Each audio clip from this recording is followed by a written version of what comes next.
The dust kicked up from beneath Sarah Mitchell's worn boots as she pressed the spade into the hard Texas earth for what felt like the 1,000th time that morning. Her swollen belly, round with 6 months of pregnancy, made every movement a calculated effort. Sweat beaded on her forehead despite the early hour, and her calloused hands gripped the wooden handle with a determination that spoke of something deeper than mere stubbornness. What nobody in Millbrook County knew was that this woman, planting saplings along the forgotten stretch of Highway 47, was about to change everything. Not just for herself, not just for the baby growing inside her, but for a wealthy cattle rancher who would soon discover that sometimes the most precious treasures are found in the most unexpected places. This is the story of how a pregnant woman's impossible dream met a cowboy's lonely fortune, and how love can grow even in the hardest ground. Before we jump back in, tell us where you're tuning in from, and if this story touches you, make sure you're subscribed, because tomorrow I've saved something extra special for you. The morning sun painted the Texas plains in shades of amber and rust, casting long shadows across the barren landscape that stretched endlessly toward the horizon.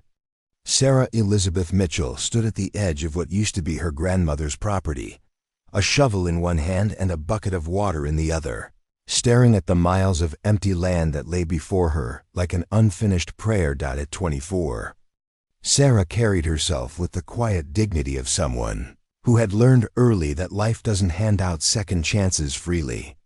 Her auburn hair was pulled back in a practical braid, wisps escaping to frame a face marked by both hardship and hope. The cotton dress she wore had been let out twice to accommodate her growing pregnancy. The fabric faded from countless washings, but clean and carefully mended. The land stretched before her, cracked and thirsty, scarred by years of drought and neglect. Most people saw wasteland. Sarah saw possibility. She knelt carefully, one hand supporting her back, and began digging the first hole of the day. The earth was stubborn, baked hard by the relentless Texas sun, but Sarah had learned patience in a school that taught harsh lessons. Each scoop of dirt brought her closer to a vision that others called foolish, transforming this barren stretch into a living memorial. Her grandmother, Eleanor Mitchell, had owned these 40 acres until her death 6 months ago. The old woman had been the only family Sarah had left after her parents died in a car accident when she was 16. Eleanor had taken her in without question, taught her to read the land, to understand the language of soil and seasons. But more than that, she had taught Sarah to believe in things that couldn't be seen yet. "Every tree is a promise, child," Eleanor used to say, her weathered hands gentle as she showed Sarah how to coax life from reluctant earth. A promise that tomorrow will be better than today. Now Eleanor was gone, and Sarah was alone, except for the baby growing inside her, a child whose father had disappeared the moment he learned about the pregnancy, leaving nothing behind but empty promises and an envelope with $300. The money was long gone, spent on prenatal vitamins and the deposit for the tiny apartment in town where Sarah now lived, working double shifts at Murphy's Diner to scrape together enough for rent and food. But every morning before her shift, and every evening after, Sarah came to this land. She had purchased a bag of tree saplings with her last $20 oak, pecan, and mesquite trees that the nursery owner had sold her at cost when she explained her plan. The man had looked at her with a mixture of pity and admiration. This pregnant woman with dirt under her fingernails and dreams bigger than her bank account. The first sapling went into the ground at the eastern edge of the property, where Eleanor's old farmhouse had stood before the bank foreclosed and had it demolished. Sarah watered it with hands that trembled slightly, not from exhaustion, but from the weight of what she was beginning. She stood slowly, one hand on her lower back, and looked at the single small tree standing brave and solitary against the vast emptiness. One tree, one promise. By the end of that first week, Sarah had planted 7 trees in a rough line parallel to the highway. Her back ached constantly, and her feet were blistered inside her old boots, but something was happening inside. Her that had nothing to do with the baby. She was remembering who she was before life had worn her down to survival mode. The townspeople of Millbrook thought she'd lost her mind. Sarah could feel their stares when she walked through town, could hear the whispers that followed her like shadows. Poor girl, they said. All that grief and pregnancy hormones have gotten to her head. Mrs. Henderson from the grocery store had pulled Sarah aside one afternoon, her voice dripping with false concern. "Honey, you can't just plant trees on land that doesn't belong to you anymore. That's county property now. You're going to get yourself in trouble." But Sarah had done her research. The county had taken possession of the land for back taxes, but it wasn't zoned for development. It sat in a legal limbo, too small and remote for commercial use, too poor for farming. Nobody wanted it. Nobody except Sarah. She had walked into the county clerk's office 3 weeks after Eleanor's funeral, still wearing her black dress from the service, and asked about purchasing the land. The clerk, a thin man with wire-rimmed glasses, had laughed at the idea. "Miss Mitchell, that land is worthless. Even if the county was willing to sell, which they're not interested in doing right now, you couldn't afford it. We're talking about 40 acres, even at rock-bottom prices."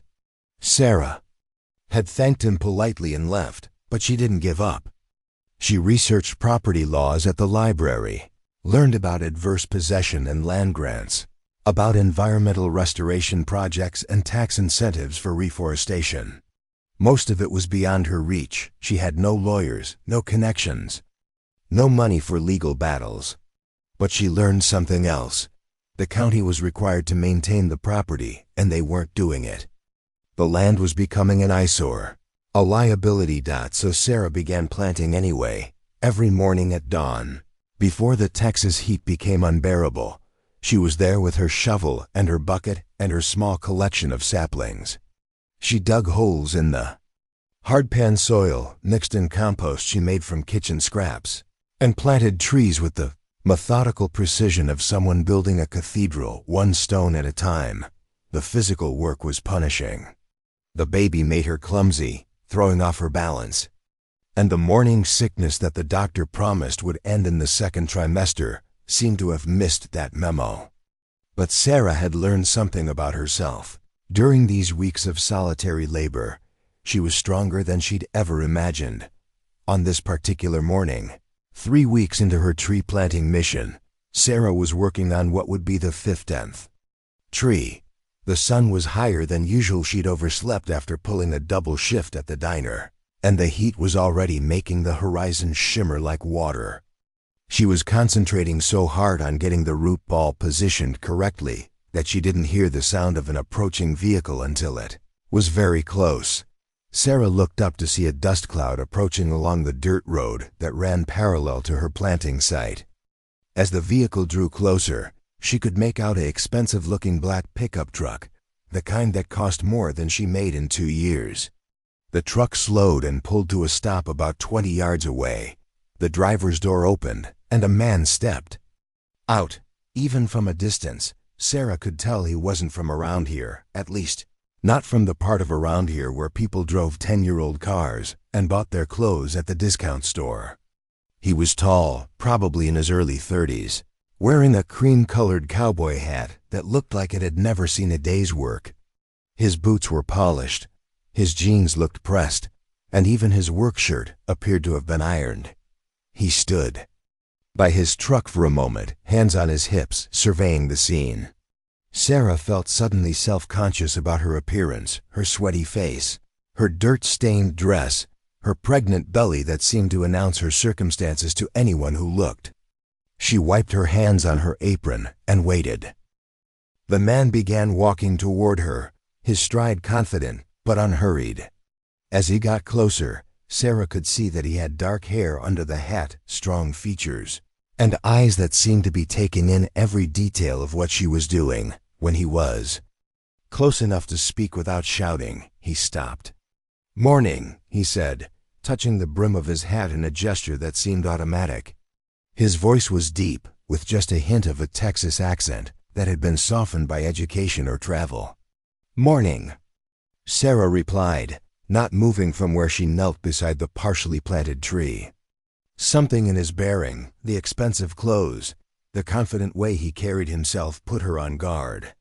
She'd learned to be wary of men who looked like they owned the world. "I'm Bennett Crawford," he said, as if the name should mean something. To her, when she didn't react, he continued, "I own the Crawford Ranch about 10 miles north of here."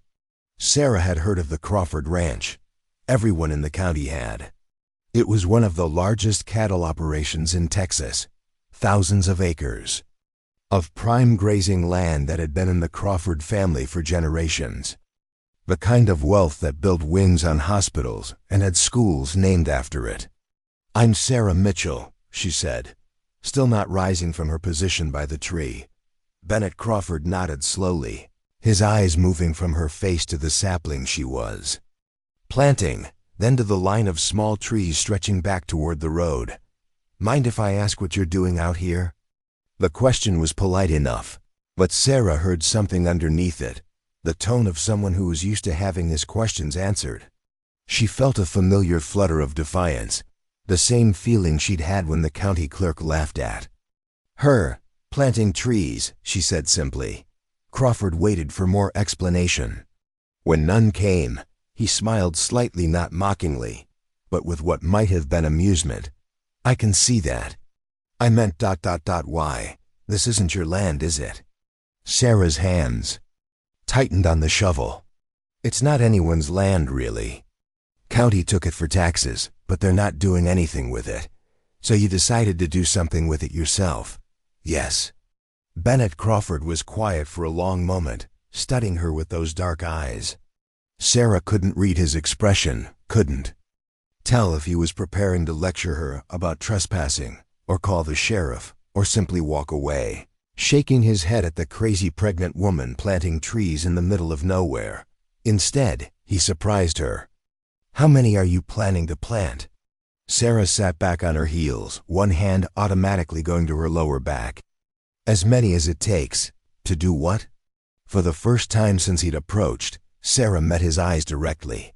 "To keep a promise." Something shifted in Bennett Crawford's expression then, a flicker of something that might have been recognition or understanding. He looked again at the line of small trees, then at the vast expanse of empty land stretching toward the horizon. "That's a lot of promises," he said quietly. Sarah nodded. "Yes, it is."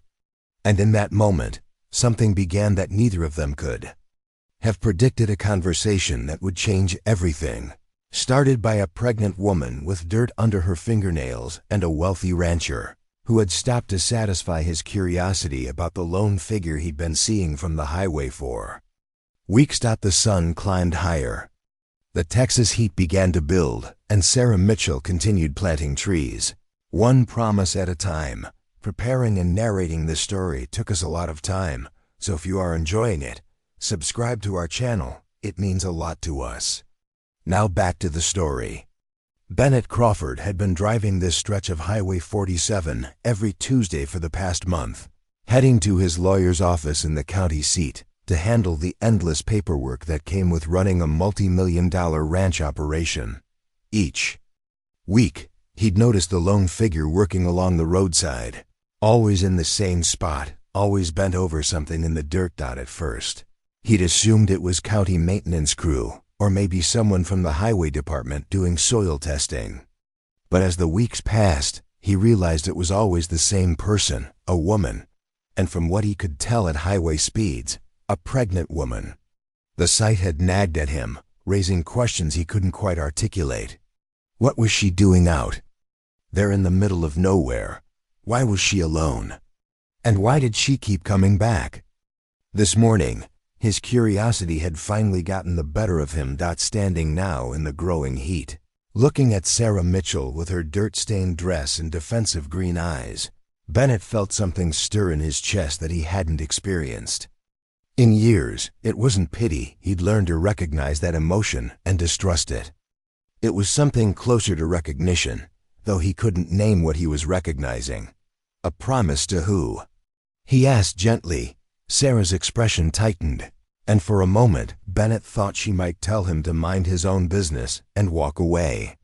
Instead, she looked past him toward the horizon, squinting against the sun. "My grandmother," she said finally. "Eleanor Mitchell. She used to own this land." Bennett knew the name. He'd been in Millbrook County long enough to know most of the old farming families, even the ones that had lost their land. Eleanor Mitchell had been a fixture at the county agricultural meetings until a few years ago. A small woman with steel-gray hair who wasn't afraid to challenge the men who ran the local farming cooperatives. "She wanted to plant trees," Sarah continued, her voice growing stronger. "Said this land was meant for more than just sitting empty. But she got sick before she could do it, and then—" She trailed off, her hand moving unconsciously to her belly. "So you're doing it for her. I'm doing it for everyone." Sarah's eyes met his again, and Bennett saw something fierce there, something that reminded him of his own grandmother, who had helped build the Crawford Ranch from nothing. "This land feeds into Miller Creek, which feeds the Brazos River. Trees here mean cleaner water downstream, cooler temperatures, wildlife habitat. It means something." Bennett found himself impressed despite his skepticism. Most people talked about environmental restoration in vague, feel-good terms. Sarah Mitchell was talking about watershed management and ecosystem services like someone who actually understood what she was doing. "Where'd you learn about that stuff?" he asked. "Books, internet at the library, agricultural extension office."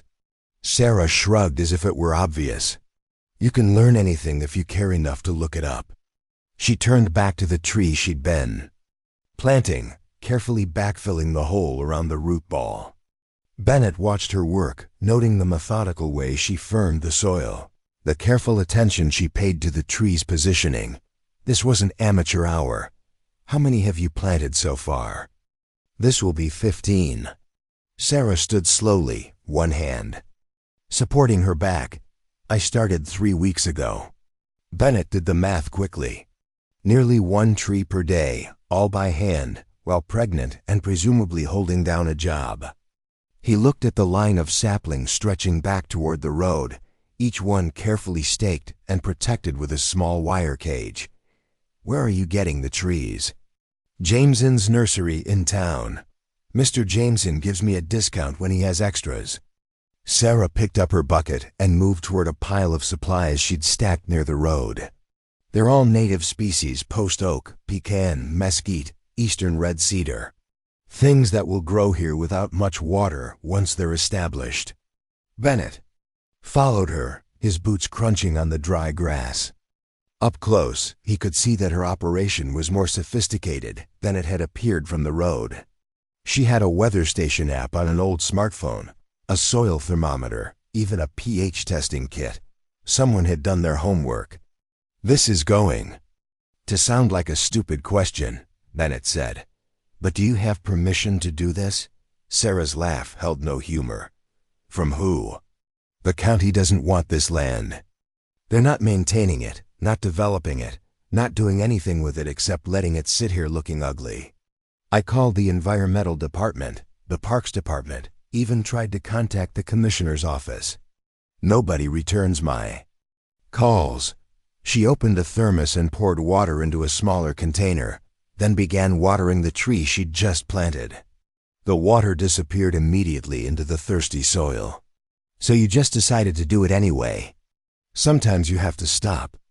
Waiting for permission to do the right thing."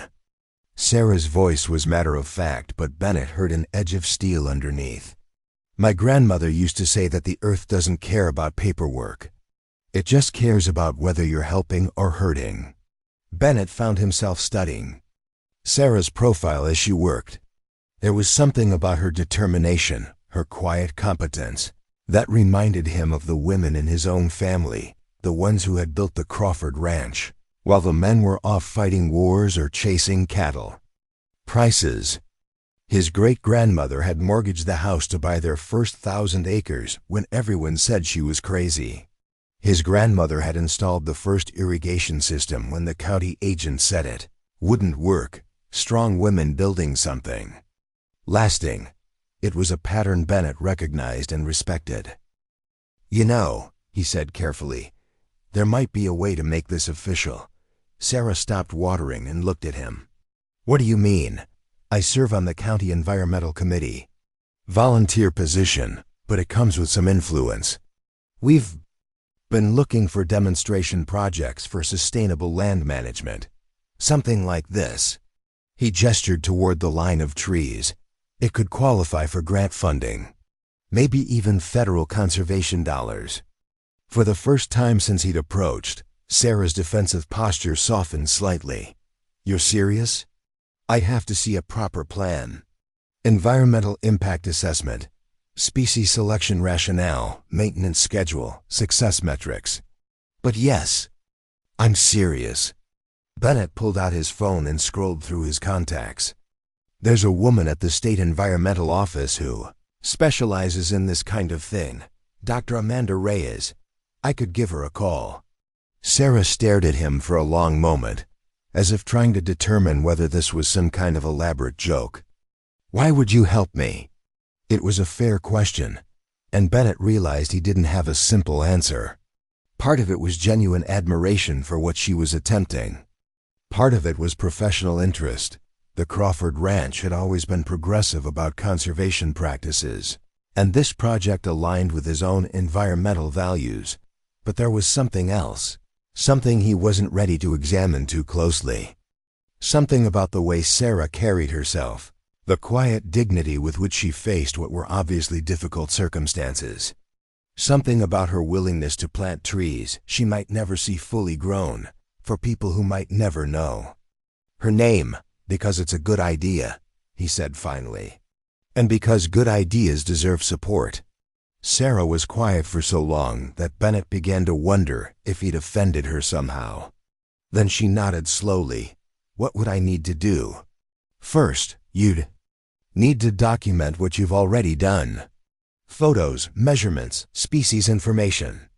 Then we'd need to develop a comprehensive plan for the rest of the property. How many total trees, where they'd be placed, how they'd be maintained."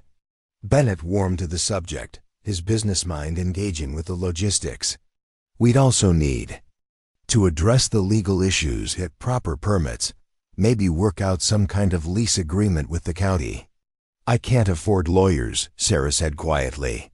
"The Conservation Committee has legal resources. Pro bono environmental law clinic at the State University." Bennett was already mentally organizing the steps, thinking about which contacts to call first. If this qualifies as a demonstration project, the legal work would be covered. Sarah picked up her shovel and leaned on it, studying his face. "You just met me 10 minutes ago. You don't know anything about me. Why are you offering to help?" Bennett considered the question. Why was he offering to help? He had a ranch to run, business deals to manage, a life that was already full of responsibilities. Getting involved in Sarah Mitchell's tree planting project would mean phone calls and meetings, and probably more time than he could easily spare. "Maybe because someone helped my family once," he said finally. "When my great-grandfather was starting the ranch, there was a drought that lasted 3 years. Killed most of his cattle, wiped out his savings. He was about to lose everything when a banker from Dallas offered him an interest-free loan. No collateral, just a handshake and a promise to pay it back when things got better." "Did he pay it back?" "Every penny, with interest, even though the banker said it wasn't necessary." Bennett looked out over the land Sarah was trying to transform. "My great-grandfather spent the rest of his life looking for ways to help other people the way. That banker helped him. Said it was the only way to keep the good luck flowing." Sarah was quiet for a moment, then nodded slowly. "My grandmother used to say something similar.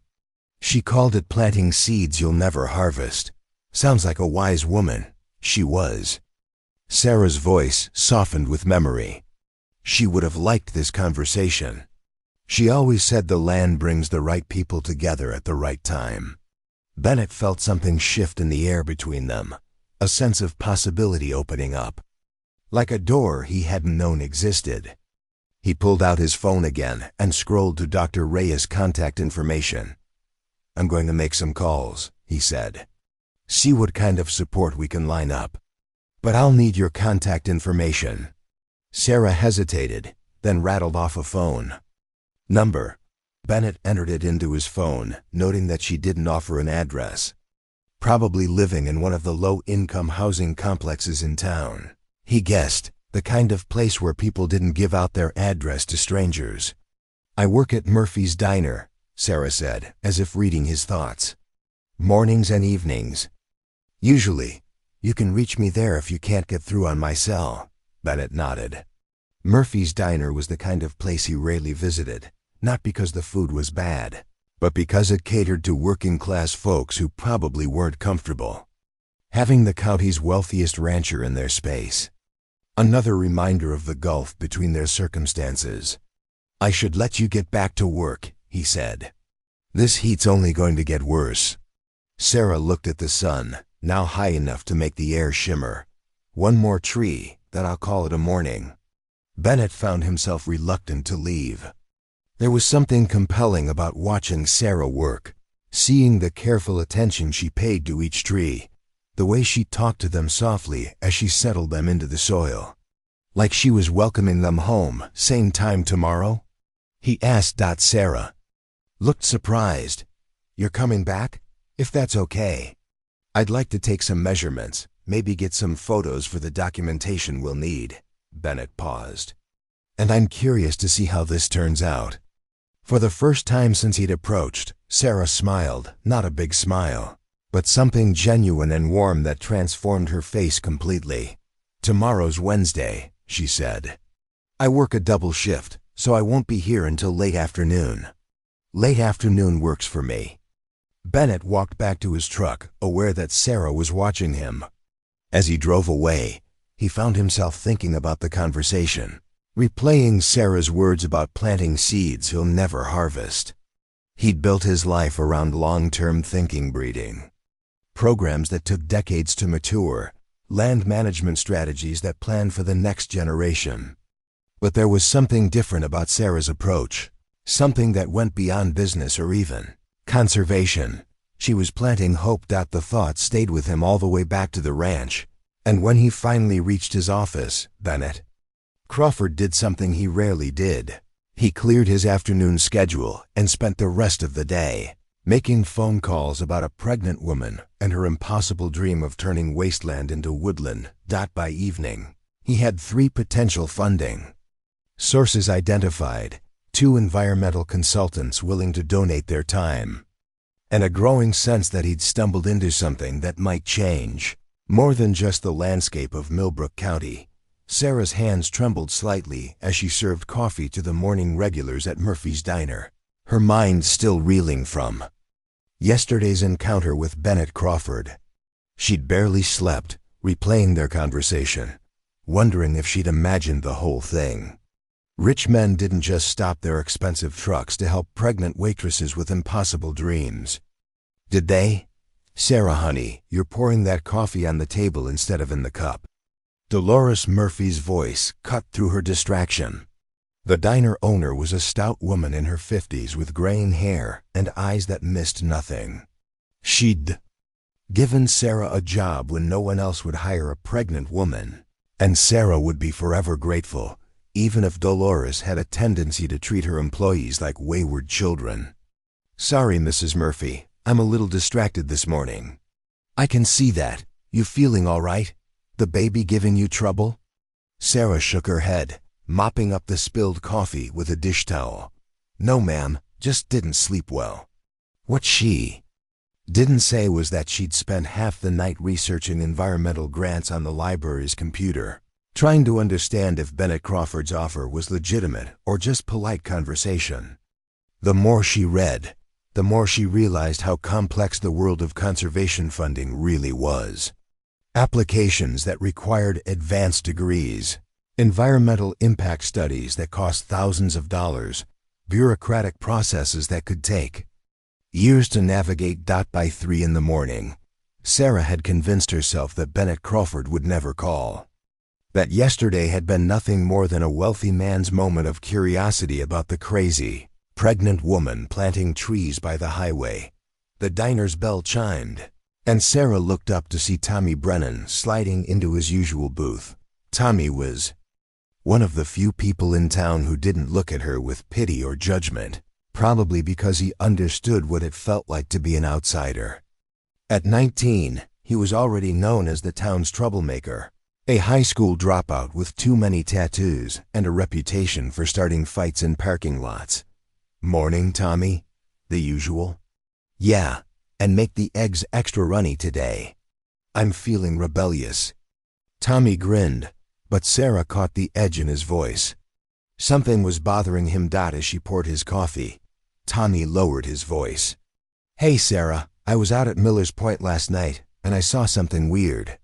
Miller's Point was a rocky outcrop, about 2 miles from where Sarah had been planting trees, popular with teenagers because it offered privacy and a good view of the surrounding countryside.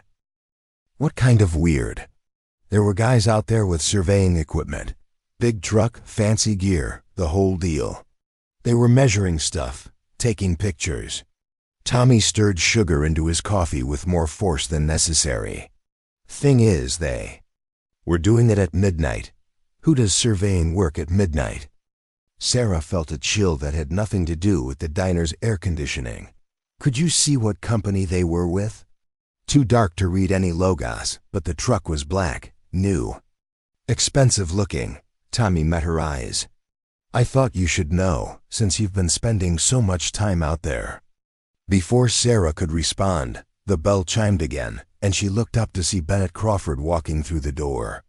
He looked different in the fluorescent lighting of the diner, older, more serious, wearing dark jeans and a simple button-down shirt instead of yesterday's ranching outfit. Several conversations stopped as he entered, and Sarah felt the weight of everyone's attention. Bennett approached the counter where Sarah stood, seemingly oblivious to the stares. "Morning, Sarah. Could I get a cup of coffee to go?" "Of course." Sarah's hands were steady as she poured the coffee, but her heart was racing. "Cream and sugar?" "Black is fine." Bennett pulled out his wallet, but his voice dropped to just above a whisper. "I made those phone calls yesterday. Dr. Reyes is very interested in your project. She wants to meet with you." Sarah nearly dropped the coffee pot. "She does?" "This afternoon, if you're available. I could pick you up after your shift, drive you to her office in Waco." Bennett placed a $5 bill on the counter for the dollar coffee. "That is, if you're still interested." Yes, I'm interested." Sarah glanced around the diner, aware that several people were trying to eavesdrop. "I get off at 3. I'll be here at 3:15. Bennett took his coffee and nodded politely. "Have a good day, Sarah." After he left, the diner erupted in whispered conversations. Sarah tried to focus on her work, but she could feel the speculation swirling around her like smoke. What was Bennett Crawford doing talking to the pregnant waitress? Why was he picking her up after work? The questions hung in the air, unspoken but palpable. Tommy caught her eye and raised an eyebrow. Sarah shook her head slightly. "Not here, not now." The rest of her shift crawled by with agonizing slowness. Every time Sarah thought about the meeting with Dr. Reyes, her stomach fluttered with a mixture of excitement and terror. This was what she'd been hoping for, but now that it was happening, she felt completely unprepared. What did you wear to meet with a state environmental official? What questions would they ask? What if they realized she was just a waitress with a high school education and some library research? At exactly 3:15, Bennett's black pickup pulled into the diner's parking lot. Sarah had changed into her only dress pants and a clean blouse, and she'd pulled her hair back into what she hoped was a professional-looking bun.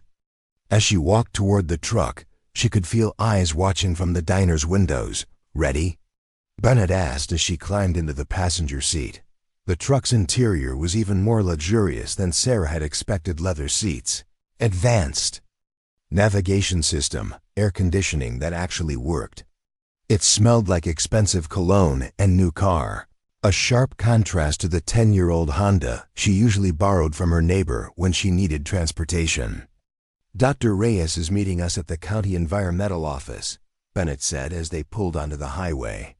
"It's neutral ground, and she'll have access to all the relevant maps and data." Sarah nodded, trying to calm her nerves. Through the windshield, she could see her tree line in the distance, the small saplings looking impossibly fragile against the vast landscape. "Bennett," she said suddenly, "Tommy Brennan told me something this morning. He saw surveyors out at Miller's Point last night, working in the dark." Bennett's hands tightened slightly on the steering wheel. "Did he get a good look at them?" "Not really, but he said they had expensive equipment and a new black truck." Sarah studied Bennett's profile. "Do you know something about that?" Bennett was quiet for several moments, his jaw set. Finally he sighed. "There have been rumors. Someone's been buying up land around here, working through shell companies, paying cash. Nobody knows who or why, but they're offering way above market value. For what? That's what everyone's trying to figure out. Could be development, could be resource extraction, could be speculation." Bennett glanced at her. "The land you're planting on sits right in the middle of what appears to be their target area." Sarah felt her stomach drop. "So they might try to buy it from the county? Or they might try to develop the land around it, make your project impossible to maintain." Bennett's voice was grim. "Which is one more reason why we need to get you legal protection as soon as possible." The county environmental office was a low, modern building that looked like it had been designed by someone who believed government architecture should be both functional and depressing. Dr. Amanda Reyes met them in the lobby, a woman in her 40s with short black hair, wire-rimmed glasses, and a handshake that could crack walnuts. "Ms. Mitchell, I'm so pleased to meet you. Bennett's told me about your project, and I have to say, I'm impressed." Dr. Reyes led them down a hallway lined with charts and maps. "Grassland restoration is one of our highest priorities right now, especially in areas that feed into major waterways." They entered a conference room where aerial maps of the county were spread across a large table. Dr. Reyes pointed to Sarah's property, marked with a red circle. "This 40-acre parcel is strategically located at the headwaters of Miller Creek. Any vegetation you establish here will have downstream benefits for miles." She pulled out a folder thick with documents. "I've been reviewing the site characteristics, and it's ideal for the kind of demonstration project we've been wanting to fund." Sarah stared at the maps, seeing her small efforts rendered as tiny dots in a much larger ecosystem. What would a demonstration project involve? Full ecological restoration of the site, with documentation and monitoring over a 5-year period. We'd provide funding for professional consultation, appropriate plant materials, irrigation infrastructure if needed, and ongoing maintenance. Dr. Reyes smiled. "The goal would be to create a model that other communities could replicate." "Huh. Much funding are we talking about?" Bennett asked. "For a project this size, properly implemented, we could provide up to $200,000 over 5 years. Sarah felt dizzy. $200,000 was more money than she'd ever imagined having access to. It was enough to transform not just the land, but her entire life. "There's just one complication," Dr. Reyes continued. "We can only fund projects on land where we have long-term access guarantees. You'd need either to own the property or have an ironclad lease agreement with the county." "How ironclad?" Bennett asked. "Minimum 25 years with renewal options. The county would have to designate it as a conservation easement, which would prevent future development." Dr. Reyes pulled out another document. "I've drafted a preliminary proposal that you could present to the county commissioners. If they approve it, we could have funding in place within 60 days. Sarah looked at the document, filled with technical language and bureaucratic terminology that might as well have been written in a foreign language. "What are the chances they'll approve it?" Dr. Reyes and Bennett exchanged a look. That depends on a lot of factors, Dr. Reyes said carefully. Political pressure, competing interests, public opinion. Bennett, you know the commissioners better than I do. Bennett rubbed his jaw, thinking. 3 of the 5 commissioners are generally supportive of environmental initiatives. But if someone's offering the county serious money for development rights... He didn't need to finish the sentence. Sarah understood. Her project was small, idealistic, politically insignificant. A major development deal would carry much more weight with elected officials. So what do we do? Sarah asked. We move fast. Dr. Reyes said. I can have the formal proposal ready by Friday. Bennett, could you arrange a meeting with the commissioners for early next week?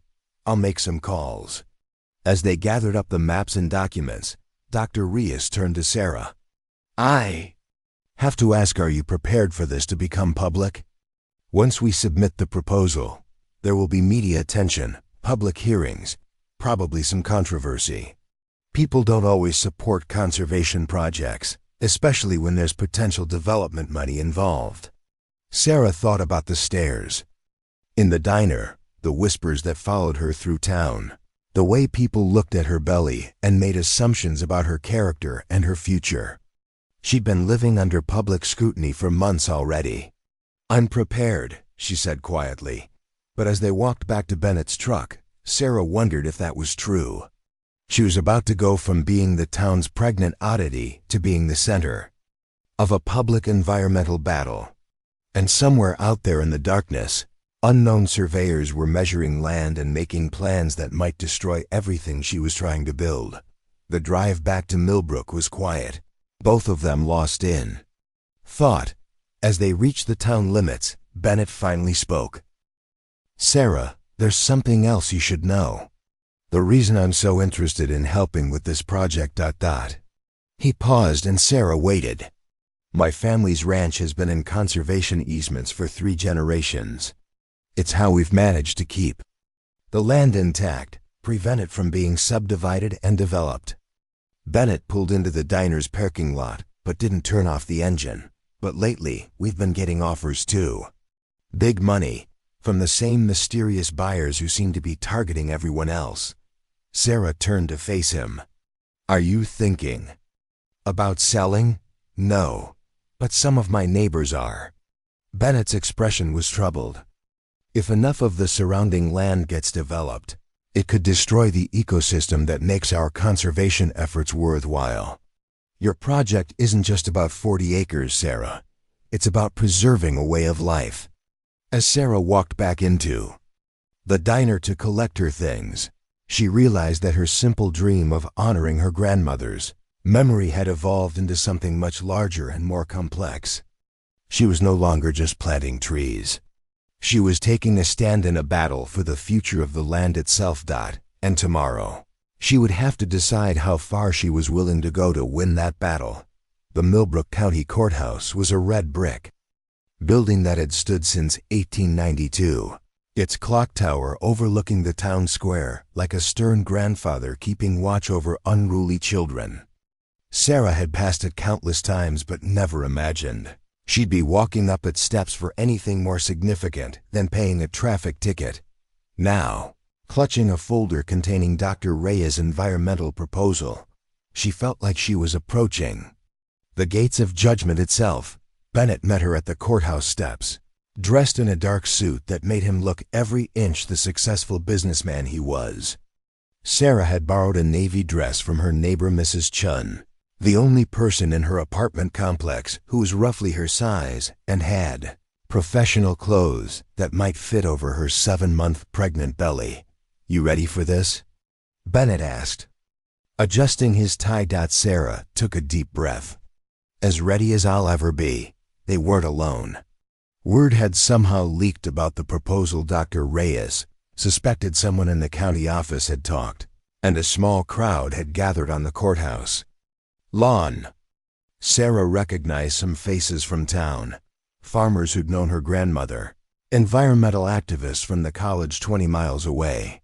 and business owners who viewed any restriction on development as a threat to economic growth. What surprised her was seeing Tommy Brennan among the supporters, wearing clean jeans and a button-down shirt she'd never seen before. He caught her eye and nodded, a gesture that somehow steadied her nerves. Less reassuring was the sight of Councilwoman Patricia Hawkins holding court near the courthouse steps, surrounded by what looked like every member of the local Chamber of Commerce. Patricia was in her 60s, with perfectly styled silver hair and the kind of polished appearance that spoke of old money and older political connections.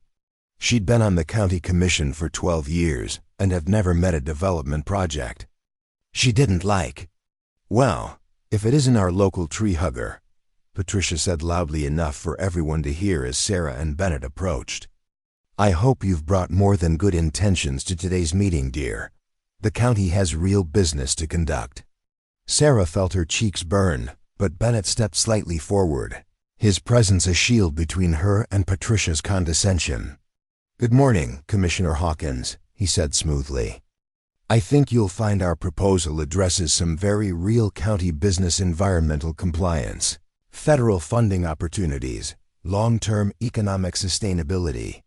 Patricia's smile was sharp as winter wind. "Oh, I'm sure it does, Mr. Crawford. Though I have to wonder why someone of your standing is involving himself in this particular cause." The implication hung in the air like smoke. Sarah could practically hear the gossip mill spinning, the wealthy rancher and the pregnant waitress, the obvious assumptions about what kind of relationship might drive his interest in her project. Before Bennett could respond, the courthouse doors opened and Commissioner James Rodriguez emerged. Rodriguez was a former high school principal in his 50s, generally considered the most reasonable member of the commission. Folks were ready to start. "Please come inside and take your seats quietly.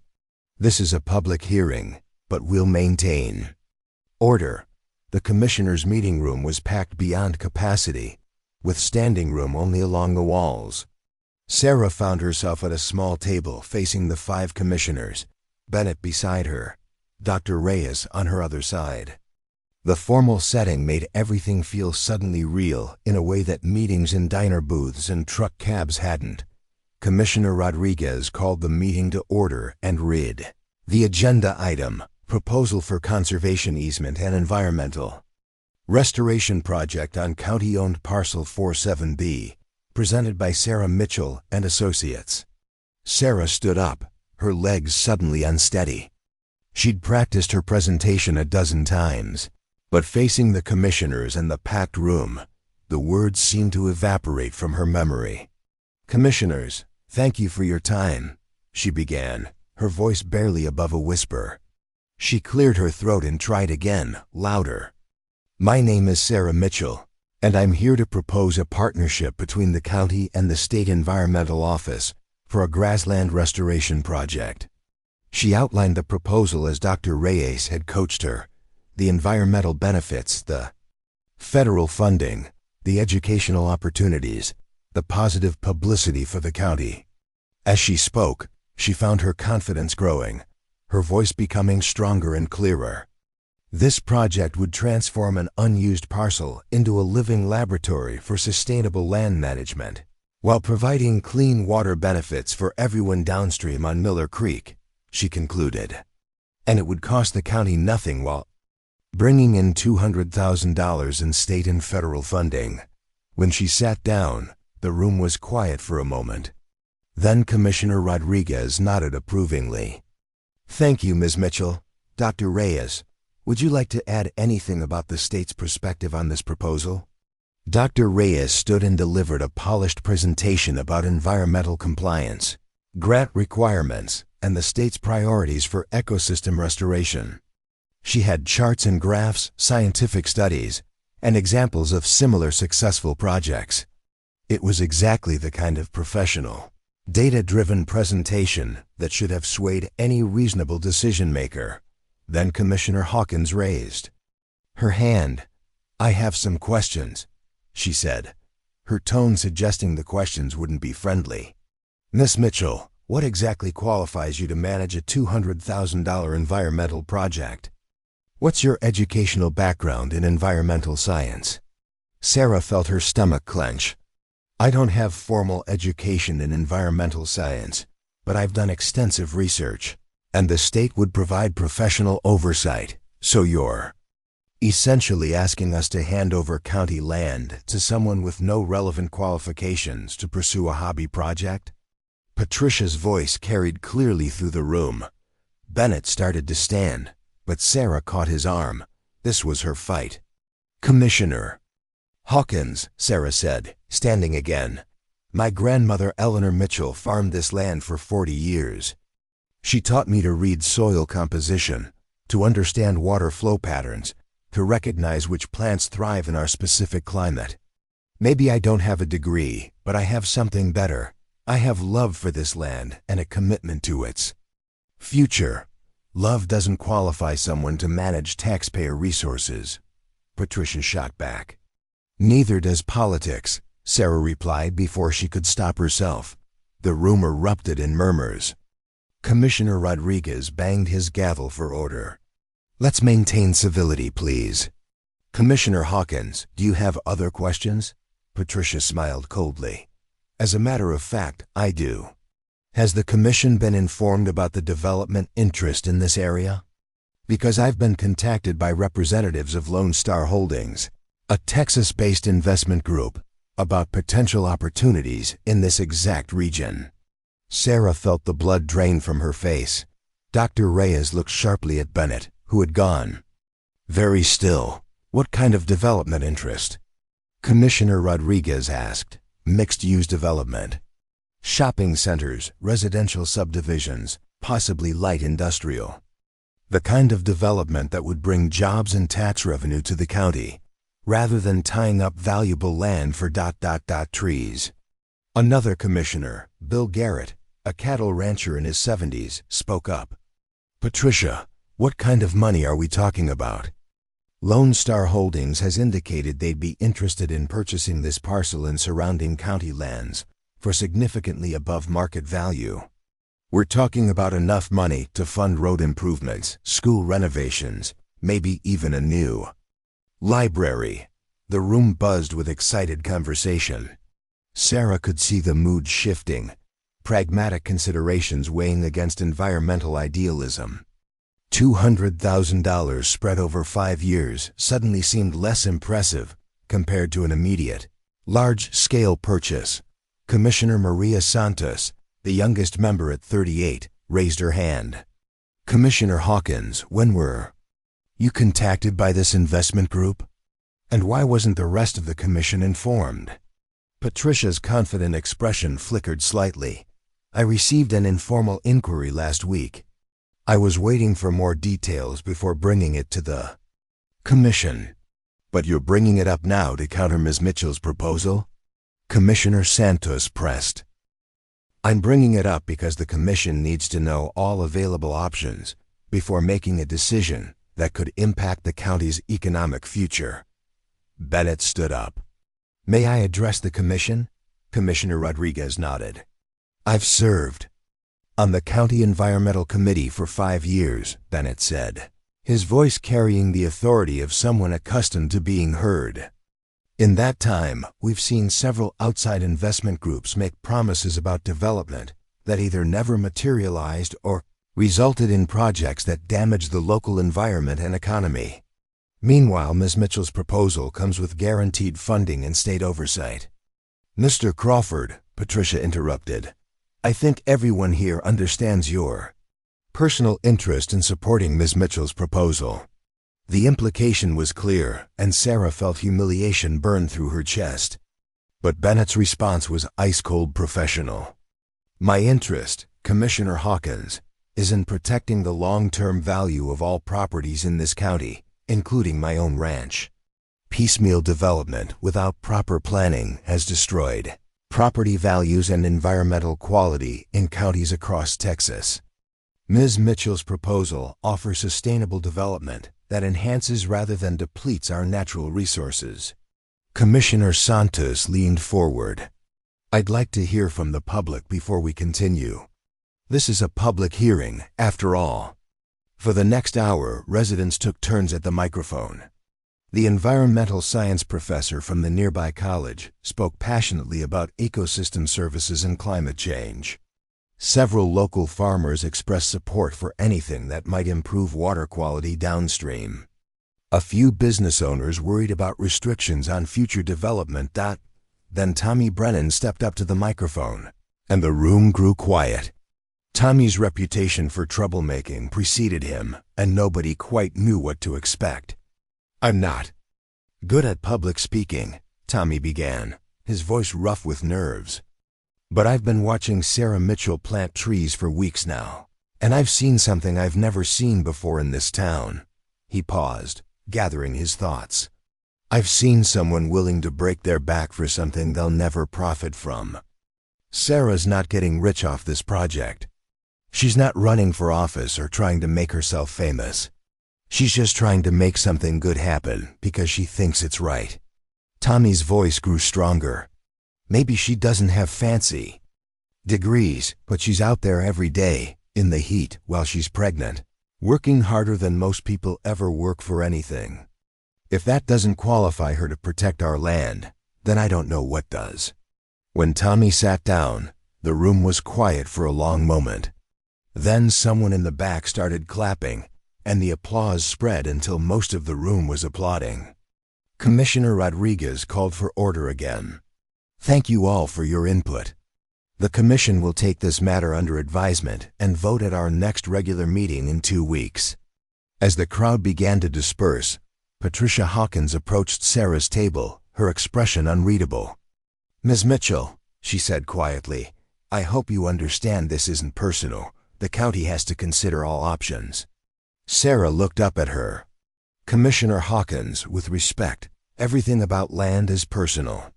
It's where people live, where they raise their children, where they're buried when they die. You can't separate land from the people who love it." Patricia studied her for a moment, then nodded slightly. "I suppose we'll see how much love weighs against money." As Sarah gathered her papers, she realized that the next 2 weeks would determine not just the fate of her project, but the kind of place Millbrook County would become.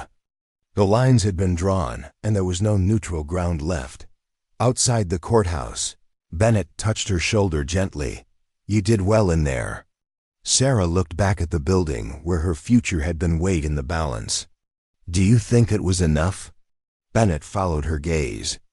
"I don't know. But I know this: you've started something that can't be stopped, regardless of what the commissioners decide. People heard you today. They saw who you are and what you stand for." As they walked toward his truck, Sarah felt the baby kick hard against her ribs, as if responding to the stress of the day. She placed her hand on her belly and made a silent promise. Whatever happened next, she would fight for the kind of world she wanted her child to inherit. The battle for the future of Millbrook County had officially begun. The manila envelope appeared under Sarah's apartment door on a Tuesday morning, slipped there sometime between midnight and dawn while she slept. No postmark, no return address, just her name written in block letters across cream-colored paper that felt expensive between her fingers. Inside were photographs.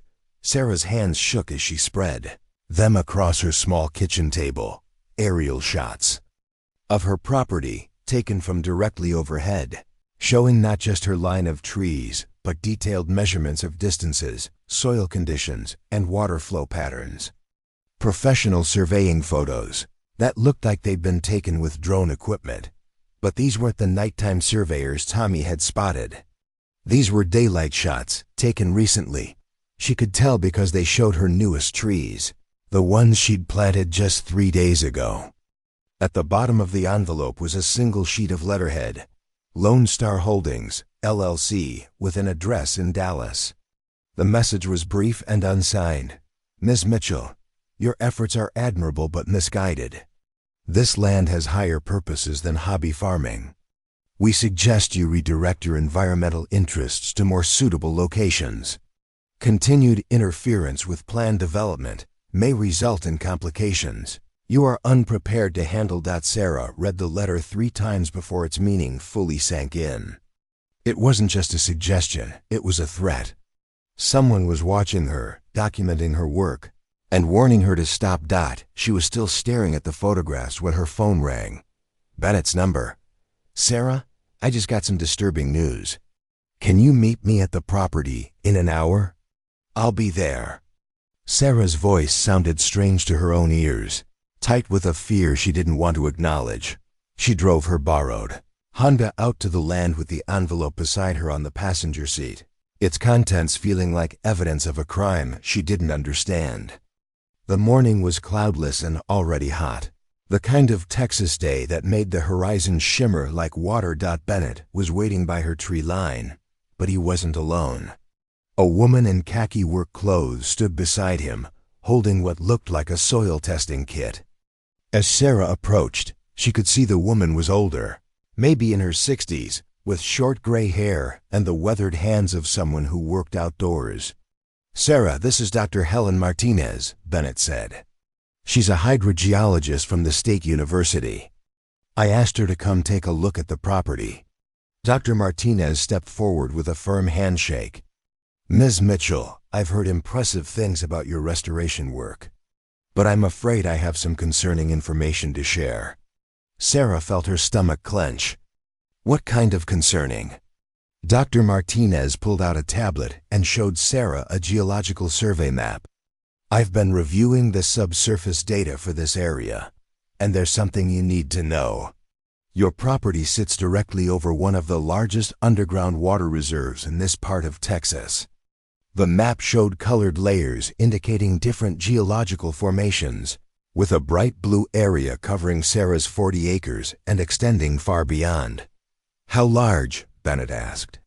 Conservative estimates suggest at least 50 million gallons of accessible groundwater.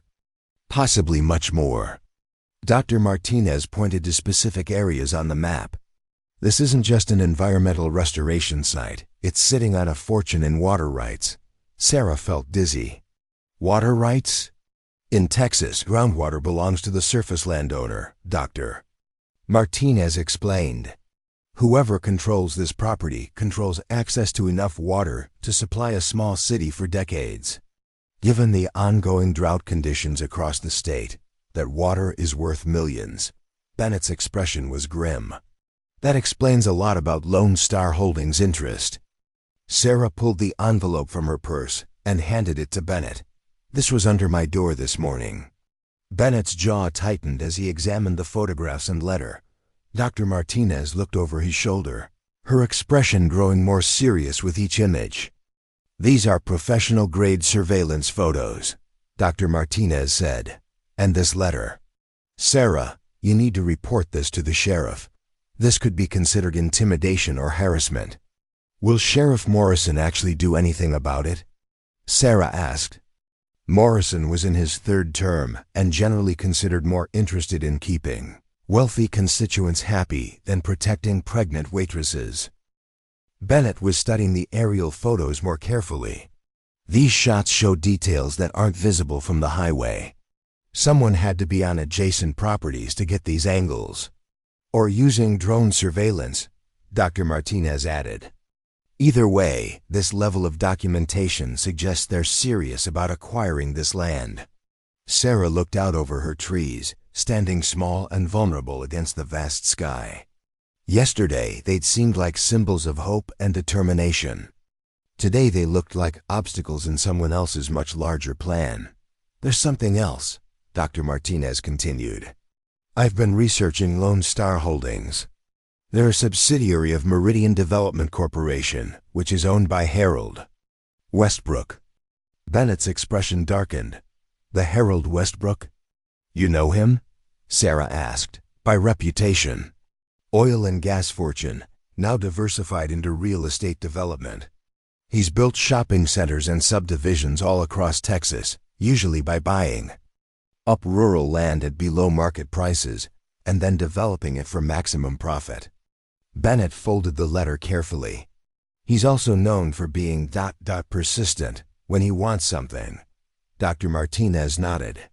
Meridian has been quietly acquiring water rights across Texas for the past 5 years. They're positioning themselves to profit from the state's ongoing water crisis. If they control the water under your property, they could sell it to cities and corporations for enormous profits. Sarah felt overwhelmed by the complexity of what she'd stumbled into.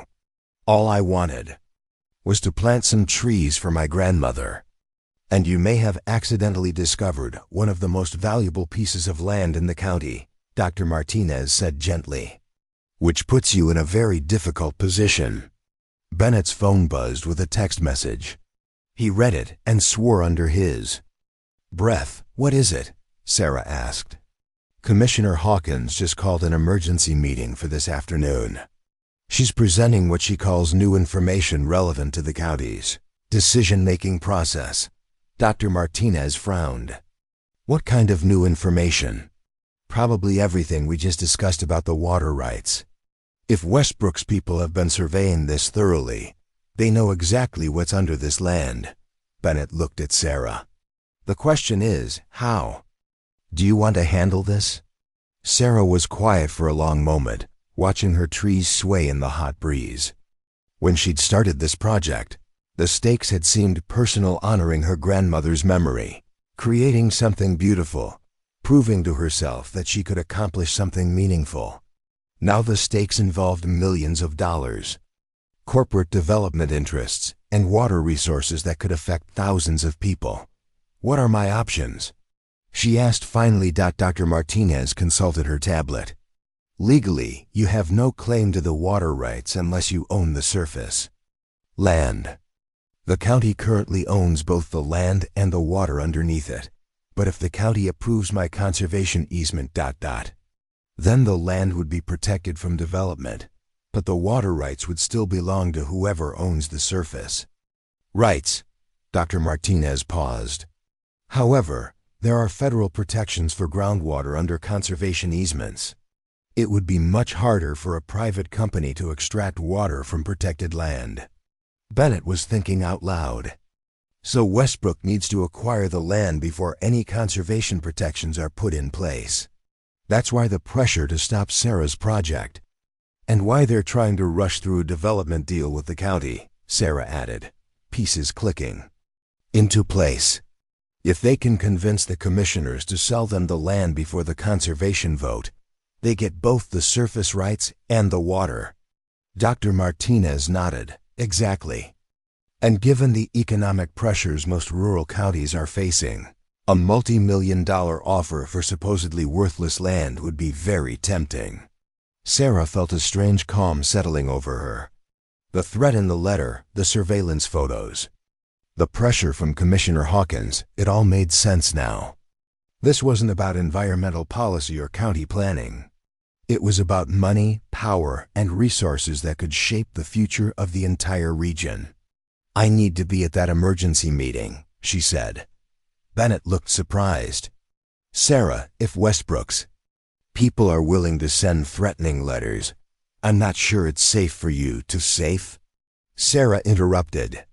"Bennett, I'm 7 months pregnant, I work for tips at a diner, and I live in a 1-bedroom apartment with walls so thin I can hear my neighbor's television. My life hasn't been safe for a long time." She gestured toward her trees. "But this is the first thing I've done in years that feels like it matters, like it's worth the risk." Dr. Martinez studied Sarah with new respect. "What are you thinking?" "I'm thinking that if Harold Westbrook wants this land so badly, there must be a very good reason to keep it out of his hands." Sarah picked up one of the surveillance photos, staring at the aerial view of her small trees. "And I'm thinking that my grandmother always said the land chooses its own protectors." Bennett's phone rang. He answered it with a clipped "Crawford," then listened for several minutes, his expression growing increasingly serious. "That was Commissioner Santos," he said after hanging up. "The emergency meeting isn't just about new information. Lone Star Holdings has submitted a formal purchase offer for not just Sarah's 40 acres, but for every piece of county-owned land in this watershed. We're talking about nearly 800 acres. How much are they offering? Dr. Martinez asked. Bennett's voice was grim. $15 million, cash, with a 30-day closing deadline. Sarah felt the weight of the revelation. $15 million was more money than Millbrook County saw in several years of tax revenue. It was enough to fund infrastructure projects, school improvements, and municipal services that the county had been struggling to afford. It was also enough to make her small conservation project seem insignificant by comparison. There's one more thing, Bennett continued. Santos says the meeting isn't just about the land sale. Westbrook himself is flying in for the presentation. He's bringing a full development proposal, architectural renderings, economic impact studies, the works. Dr. Martinez whistled low. When Harold Westbrook shows up personally, it means he considers this a priority acquisition. Sarah looked out over the land that had become the center of so much conflict. In the distance, heat waves rose from the dry earth, making the horizon waver like a mirage.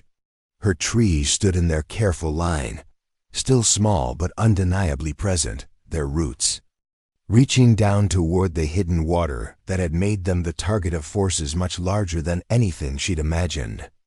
Then I guess I better get ready to meet Harold Westbrook, she said quietly. As they drove back toward town, Sarah's mind raced with questions and possibilities. She'd started this journey thinking about trees and memories and promises to the dead. Now she was facing down one of the most powerful men in Texas, fighting for control of resources that could determine the future of her entire community. The baby kicked hard against her ribs, as if responding to her elevated heart rate. Sarah placed her hand on her belly and made another silent promise. Whatever happened in the next few days, she would not back down. Some things were worth fighting for, even when the fight seemed impossible to win. Especially then. Harold Westbrook arrived in Millbrook like a thunderstorm in a three-piece suit. His private jet touched down at the county's small airstrip at exactly 2 o'clock, disgorging an entourage of lawyers, assistants, and consultants that filled 3 black SUVs. By the time his convoy reached the courthouse, half the town had gathered on the square to witness the spectacle. Sarah watched from Murphy's Diner as the vehicles pulled up in front of the courthouse like a presidential motorcade. Through the window, she could see Westbrook himself stepping out of the lead SUV, a man in his late 50s with silver hair and the kind of commanding presence that seemed to bend the air around him. He wore a perfectly tailored charcoal suit and moved with the confidence of someone accustomed to having entire cities reshape themselves to accommodate his vision. "Lord have mercy," Dolores Murphy murmured from behind the counter. "I ain't seen this much commotion since the governor came through during election season." Sarah's hands trembled slightly as she refilled coffee cups for the lunch crowd. Everyone in the diner was craning their necks to get a better look at the courthouse, voices buzzing with speculation about what Westbrook's presence meant for the town. "Sarah, honey, you feeling all right?" Dolores asked. "You're pale as milk." Before Sarah could answer, the diner's bell chimed and Tommy Brennan walked in, his usual confident swagger replaced by something that looked like barely controlled anger. "Sarah, we need to talk," he said, sliding into the nearest booth. "Now." Sarah glanced at the clock. She had 30 minutes before her shift ended and the emergency meeting began. She poured Tommy a cup of coffee and sat across from him. "I've been asking around about this Westbrook guy," Tommy said, keeping his voice low. "My cousin Danny works construction in Dallas, and he's done jobs on Westbrook projects. Sarah, this man destroys communities for breakfast." Tommy pulled out his phone and showed her a series of photos. This was Harmony Creek, about 60 miles south of Dallas. Used to be a farming community, maybe 800 people. Westbrook bought up the surrounding land, built a massive shopping center and housing development, sucked all the groundwater out of the area, turned the local creek into a muddy ditch. Sarah studied the photos, before and after shots that showed a thriving rural town transformed into sprawling suburbia. the landscape scarred by concrete and asphalt. The old-timers got priced out when property taxes shot up, Tommy continued. Young families couldn't afford to stay. Within 5 years, there was nothing left of the original community except a few holdouts and a bunch of chain stores.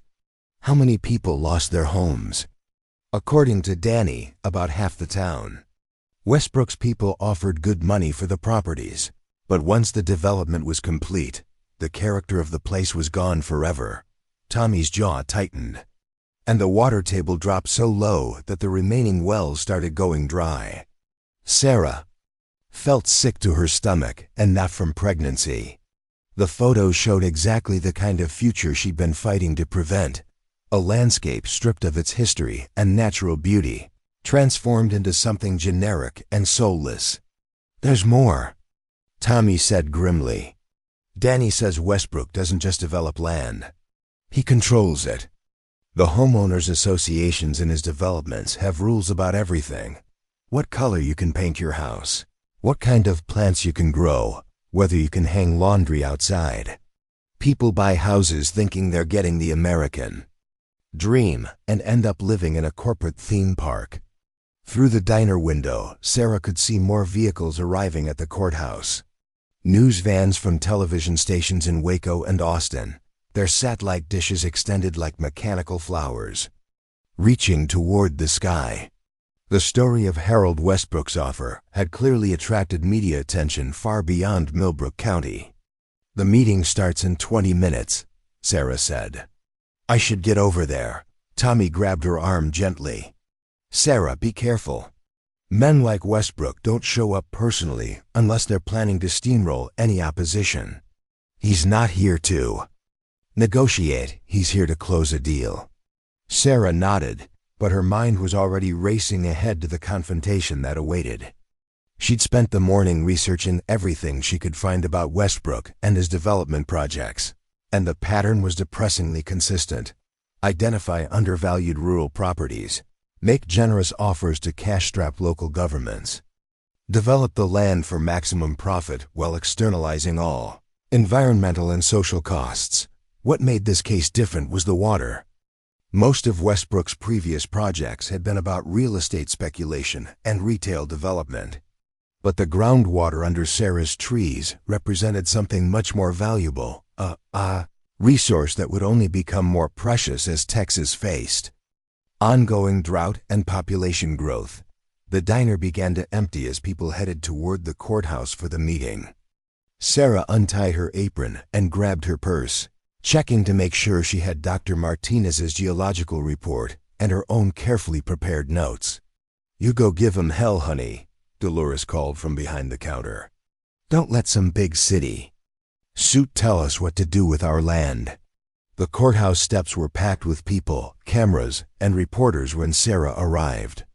She spotted Bennett near the main entrance, wearing a dark suit and talking intently with Dr. Martinez and Dr. Reyes. When he saw her approaching, he broke away from the conversation and walked to meet her. How are you holding up? He asked, studying her face with concern. Scared but determined, Sarah admitted. Tommy showed me photos of what Westbrook did to other communities. We can't let that happen here. Bennett's expression was grim.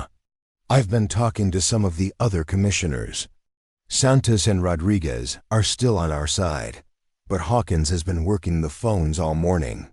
Word is that Westbrook's presentation includes economic projections that would make this the largest development deal in county history. They climbed the courthouse steps together, pushing through the crowd of reporters and curious onlookers. Sarah noticed several people she didn't recognize, men in expensive suits who had the unmistakable look of corporate lawyers and consultants. Westbrook's advance team, probably laying the groundwork for their boss's presentation. Inside the meeting room, the atmosphere was electric with tension. The commissioners sat at their elevated table, looking overwhelmed by the crowd and media attention. Westbrook himself occupied a front row seat, flanked by what appeared to be half a dozen advisors. He was reviewing documents with the methodical Attention of a general studying battle plans. When Commissioner Rodriguez called the meeting to order, the room fell silent with an anticipation that felt almost physical. Ladies and gentlemen, thank you for your attendance at this emergency session, Rodriguez began. We're here to consider a significant development proposal that could have far-reaching implications for our county's future. He gestured toward Westbrook. Mr. Harold Westbrook, representing Meridian Development Corporation, has requested this opportunity to present a comprehensive proposal for the development of county-owned properties. Mr. Westbrook, the floor is yours. Westbrook stood with the fluid grace of someone accustomed to commanding rooms full of powerful people. When he spoke, his voice carried easily to the back of the packed chamber without seeming to strain. Commissioners, citizens of Millbrook County, thank you for this opportunity to share a vision that could transform your community's economic future. He gestured to an assistant, who activated a large screen showing an aerial view of the county. What you're looking at is 800 acres of underutilized county land that could become the foundation for sustainable economic growth for generations to come. The screen changed to show architectural renderings of a sprawling development shopping centers, residential neighborhoods, office complexes, and recreational facilities spread across what was currently empty grassland. The Millbrook Springs development would bring 1,500 permanent jobs to your county, generate over $3 million in annual tax revenue, and provide housing for young families who currently have to leave the area to find economic opportunities. Murmurs of interest rippled through the audience. The renderings were impressive clean. Modern buildings surrounded by landscaped green spaces, wide boulevards lined with trees, families walking through park-like settings. But this isn't just about buildings and roads, Westbrook continued, his voice warming with what seemed like genuine enthusiasm. This is about preserving what makes rural Texas special while providing the economic foundation for prosperity. The screen showed more detailed images, a community center, schools, medical facilities, even what appeared to be a small lake surrounded by hiking trails. The centerpiece of the development would be the Millbrook Springs Resort and Conference Center, which would attract visitors from across Texas and beyond. Tourism revenue alone would exceed $1 million annually. Sarah felt a sinking sensation as she watched the presentation.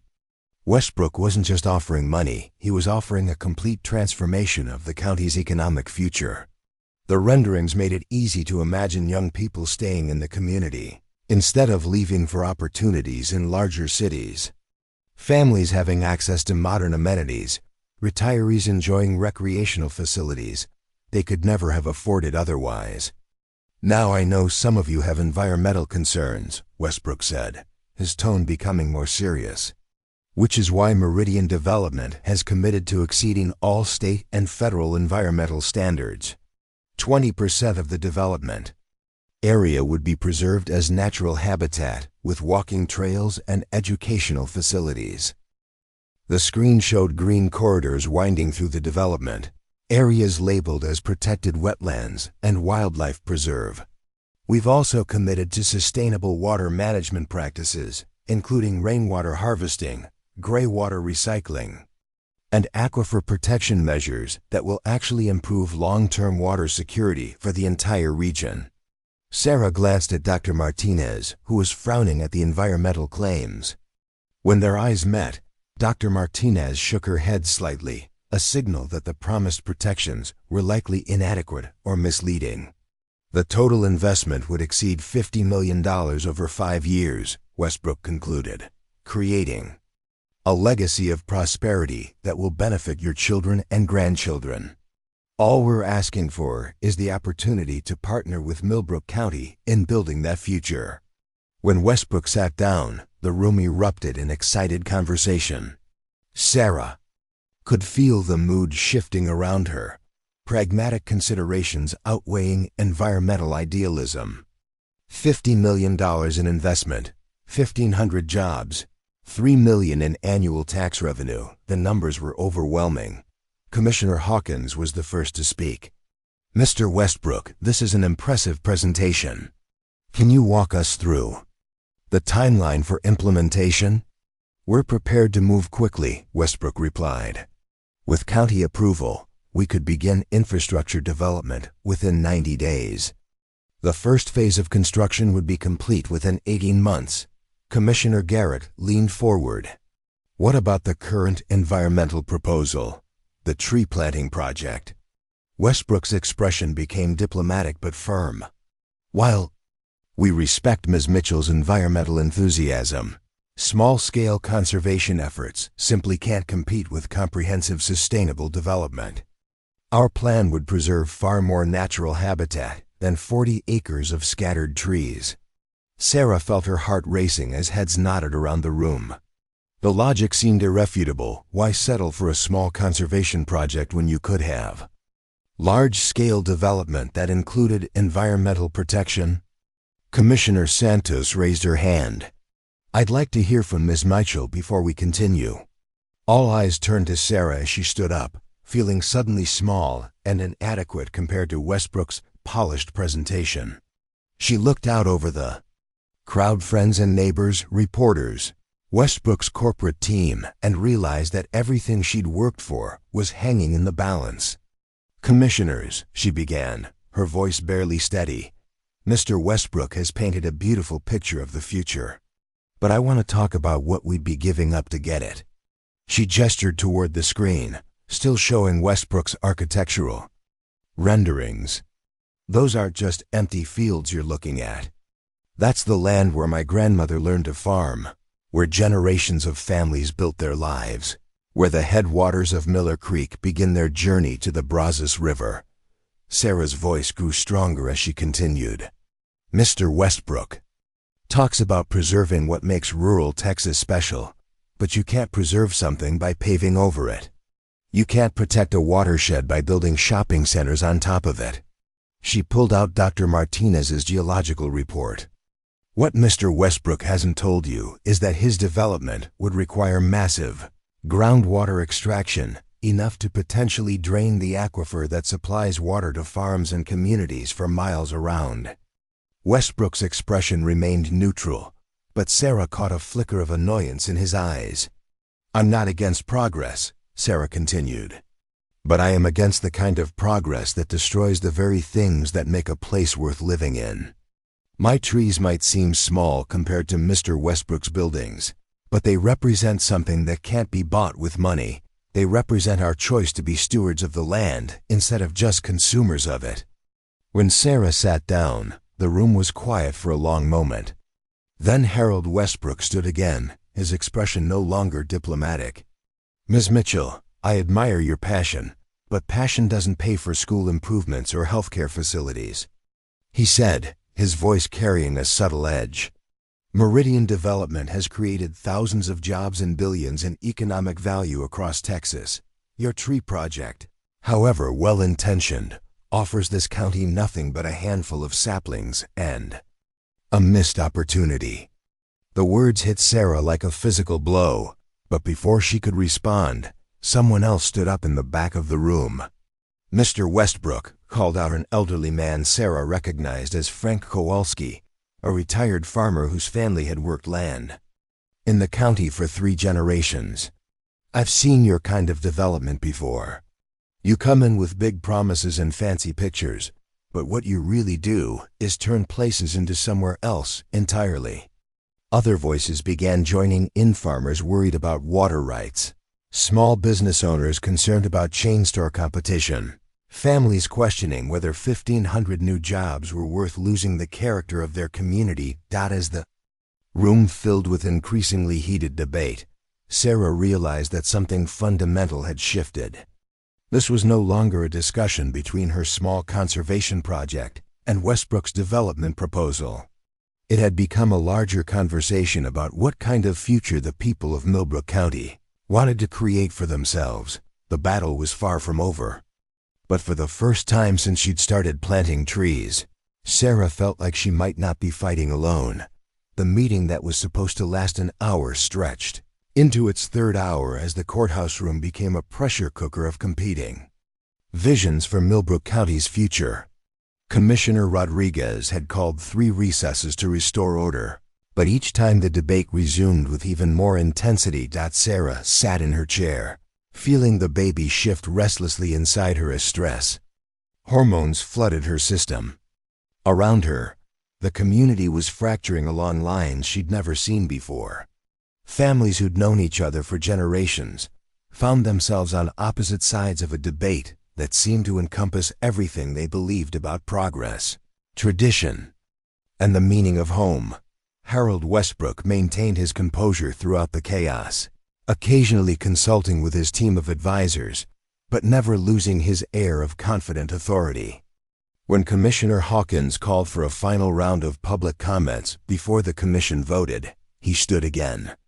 "If I may address some of the concerns that have been raised," Westbrook said, his voice cutting through the murmur of conversation. "I understand that change can be frightening, especially for communities that have remained relatively unchanged for decades." He gestured toward Frank Kowalski and the other longtime residents who had spoken against the development. "I respect your attachment to the past, but I would ask you to consider the young people in this room, your children and grandchildren, who are forced to leave this county because there are no opportunities here for them." Sarah followed his gaze to see several young adults nodding in agreement. She recognized Amy Chun, Mrs. Chun's daughter, who had graduated from high school 2 years ago and was now commuting an hour each way to work at a bank in Waco because Millbrook offered no comparable employment. "The choice before you isn't between development and preservation," Westbrook continued. "It's between managed growth that respects your community's values and continued economic decline that will eventually force you to sell anyway, but to buyers who may not care about your concerns at all." The room fell silent as the weight of his words sank in. Sarah could see the doubt in people's faces, the recognition that their county was indeed struggling economically, that young people were leaving, that essential services were being cut due to budget constraints. Then Dr. Martinez stood up, her tablet in hand. "Mr. Westbrook, you've made impressive claims about environmental protection, but I've reviewed your development plans, and I have serious concerns about their impact on the regional water table." Westbrook's smile remained fixed, but Sarah caught a flash of irritation in his eyes.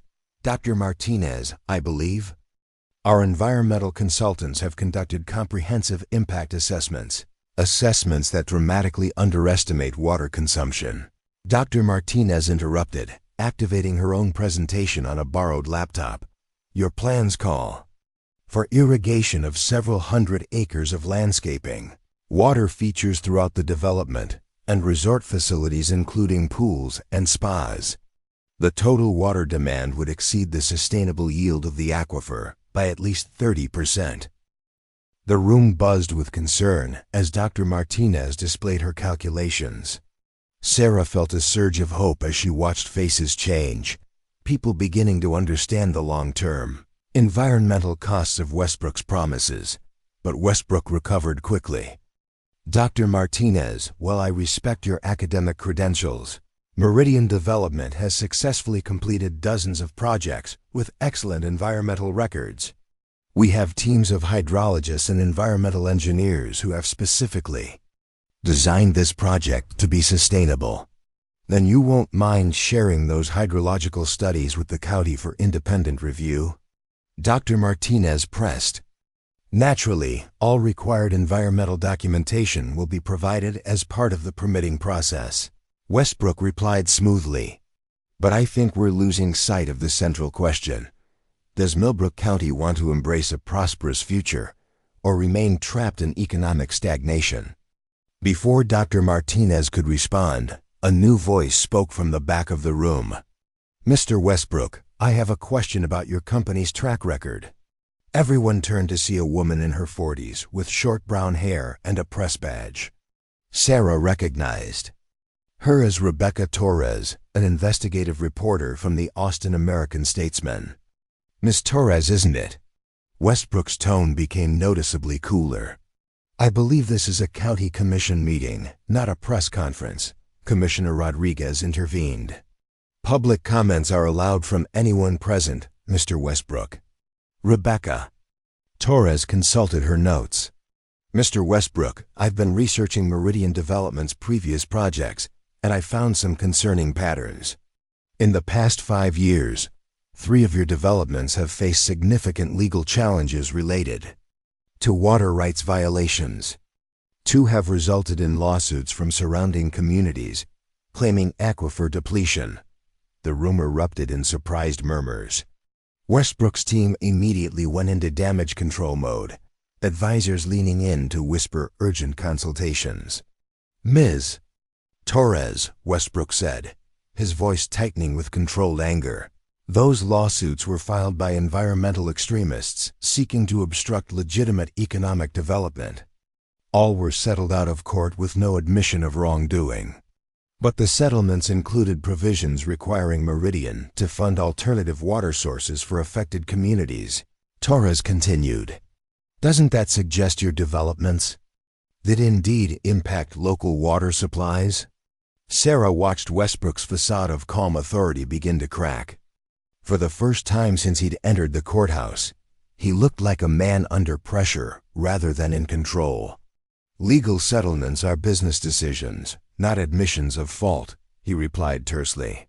"What matters is that Meridian Development has created thousands of jobs and billions in economic value across Texas." Tommy Brennan suddenly stood up from his seat near the back. "Mr. Westbrook, what happened to the people who used to live in Harmony Creek?" The question landed like a bomb in the packed room. Westbrook's expression went completely blank for a moment, before his professional smile returned. "I'm not familiar with that specific reference, really?" Tommy pulled out his phone, showing pictures to people around him. "Because my cousin worked construction on your project there. Said you promised the same things: jobs, prosperity, environmental protection. But the whole community got priced out within 5 years." People were passing Tommy's phone around, looking at the before and after photos of the transformed town. Sarah could see shock and concern spreading through the crowd. Like ripples from a stone thrown in still water, Westbrook's team was frantically consulting tablets and whispering among themselves.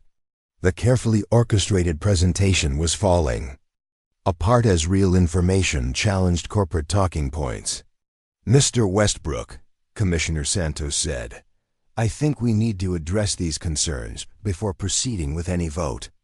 "Commissioner Santos, every development project involves change," Westbrook replied, his composure clearly strained. "The question is whether that change creates opportunities or perpetuates decline." But the mood in the room had shifted decisively. Sarah could feel it like a change in atmospheric pressure before a storm. People were no longer just listening to competing proposals. They were questioning the fundamental assumptions behind Westbrook's promises. Frank Kowalski stood up again, his weathered face grave. "Mr. Westbrook, I've lived in this county for 73 years. I've seen boom and bust cycles, droughts and floods, good times and bad. But through it all, this place has been home. Not because of the money we could make here, but because of the life we could build here." His voice grew stronger as he continued. "You're asking us to gamble that life on promises from people who don't live here, don't understand what we value, and have no stake in what happens to this community after they've taken their profits and moved on." Applause erupted from scattered parts of the room, growing until nearly half the audience was clapping. Sarah felt tears spring to her eyes, not from sadness but from a kind of fierce joy she hadn't expected. Westbrook stood again, but this time his smooth confidence was replaced by something harder and more desperate. "Ladies and gentlemen, I came here in good faith to offer your community an opportunity that most rural counties would embrace without hesitation. If you choose to reject progress in favor of sentiment, that's your right. But don't mistake nostalgia for wisdom." He gestured toward Sarah. "Miss Mitchell's tree project is symbolic of the choice you're making: small, inefficient, ultimately meaningless in the face of larger economic forces. Meridian Development offers real solutions to real problems. We're not going to beg you to accept prosperity. The implicit threat hung in the air. Sarah stood up slowly, one hand supporting her back, the other resting on her belly. "Mr. Westbrook," she said, her voice carrying clearly through the now silent room, "you're right about one thing. My trees are small. They're inefficient compared to your bulldozers and concrete mixers.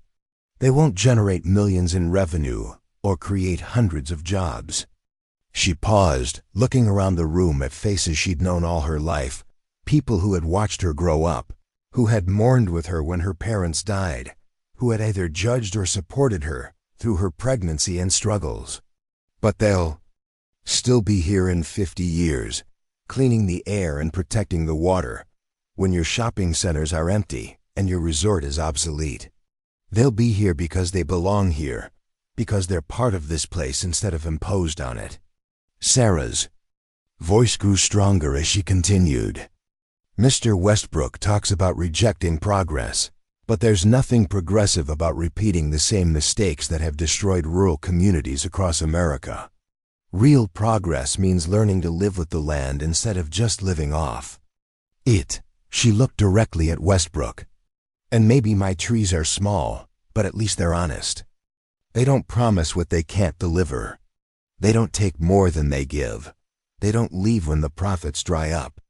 The room erupted in applause, this time from nearly everyone present. Even some of Westbrook's own team looked uncomfortable. As the community's sentiment became unmistakably clear, Commissioner Rodriguez called for order. "I think we've heard enough public comment for today. The commission will recess to deliberate, and will reconvene in 1 hour for a final vote."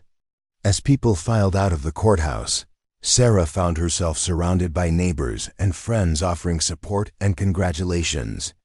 But through the crowd, she caught sight of Westbrook's cold stare, and she realized that winning the battle for public opinion might not be enough to win the war. Outside the courthouse, Bennett approached her with Dr. Martinez and Rebecca Torres. "Sarah." "That was incredible," Bennett said. "I think you changed a lot of minds in there." But Dr. Martinez looked worried. "The public supports you, but commissioners don't always vote with public sentiment, especially when this much money is involved." Rebecca Torres was taking notes. "Sarah, I'd like to interview you for a follow-up story. This battle is bigger than just Millbrook County. It's happening all across rural Texas." As they talked, Sarah noticed one of Westbrook's advisors approaching. He was a thin man in an expensive suit, with the kind of smile that never reached. His eyes, "Ms. Mitchell." "I'm David Carleo, legal counsel for Meridian Development. Mr. Westbrook would like to speak with you privately." Sarah felt Bennett stiffen beside her. "She doesn't have to. It's okay," Sarah said. "I'll listen to what he has to say." Carleo led them to a quiet corner of the courthouse lawn, where Westbrook waited with another advisor. Up close without the stage and microphone, he looked older and more tired, but no less formidable. "Ms. Mitchell," he said without preamble, "you've made your point very effectively today. You have the community's support, and I respect that." Sarah waited, sensing this wasn't going to be a concession speech. "But I want you to understand something," Westbrook continued.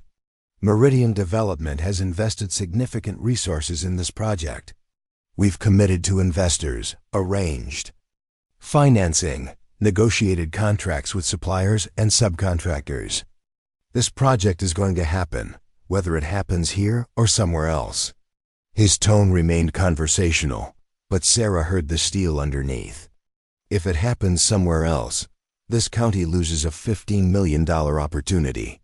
Your trees will remain safe, but your community will continue its economic decline. Young people will keep leaving. Services will keep getting cut. Eventually, the county will be forced to sell that land anyway, probably to buyers who care much less about environmental protection than we do." Sarah felt the baby kick hard against her ribs, as if responding to her elevated stress levels. "Are you threatening me, Mr. Westbrook?" "I'm offering you perspective," he replied. "And I'm offering you a choice. Meridian Development would be willing to incorporate your conservation area into our development plan. We could create a much larger preserve, say, 200 acres instead of 40, and fund its maintenance in perpetuity. You would oversee the environmental programs with a substantial salary and full benefits." The offer hung in the air like smoke from a distant fire. Sarah could see exactly what Westbrook was doing, offering her everything she thought she wanted while neutralizing her as opposition to his larger plans. "I appreciate the offer," Sarah said finally, "but I'm not interested in being the environmental fig leaf for a project that will destroy the watershed." Westbrook's expression hardened. "Ms. Mitchell, I hope you understand that some forces are larger than individual choice. The economic pressures facing rural Texas aren't going to disappear because you planted some trees." "Maybe not," Sarah replied. "But some things are worth fighting for even when you can't win." As Westbrook and his team walked away, Sarah realized that the courthouse vote was just the beginning. Win or lose, this battle was about to become much larger and more complicated than anything she'd imagined. When she first pressed a shovel into the hard Texas earth, the real fight was just beginning. 3 weeks after the courthouse battle, Sarah stood at the edge of her property watching the sunrise paint the Texas sky in shades of gold and rose. The morning air was crisp with the promise of autumn, and her trees, now numbering 37, swayed gently in the breeze like dancers welcoming the dawn. The county commission had voted 4-1 in favor of her conservation proposal, with only Commissioner Hawkins dissenting. Harold Westbrook had left town that same evening, his black SUVs disappearing into the darkness like a receding storm. But the victory had come with unexpected consequences that Sarah was still learning to navigate. In the weeks since the vote, Sarah's life had transformed in ways she'd never imagined. The story of the pregnant woman who challenged a corporate giant had spread far beyond Millbrook County. Environmental groups were citing her project as a model for grassroots conservation. Agricultural universities were requesting site visits. 3 different documentary filmmakers had called asking to tell her story, but perhaps the most surprising change was the steady stream of visitors who came to see the trees. Families from nearby towns brought their children to learn about conservation. High school biology classes made field trips to study ecosystem restoration. Retirees volunteered to help with maintenance and expansion. What had started as Sarah's private memorial to her grandmother had become a symbol of something larger, proof that ordinary people could make extraordinary differences when they refused to give up on what mattered. The sound of approaching vehicles broke her contemplation. She turned to see Bennett's pickup truck leading a small convoy of cars and trucks down the dirt road toward her property. As they drew closer, Sarah could see familiar faces through the windshields. Tommy Brennan, Dr. Martinez, Frank Kowalski, Mrs. Chun, even Dolores Murphy from the diner. Bennett parked near her small stack of supplies and got out, followed by what looked like half the town of Millbrook. Everyone was carrying tools, shovels, buckets, wheelbarrows, even a few saplings that Sarah hadn't ordered. "What's all this?" Sarah asked, though her heart was already starting to understand. "Community Tree Planting Day," Tommy announced, hoisting a brand new shovel over his shoulder.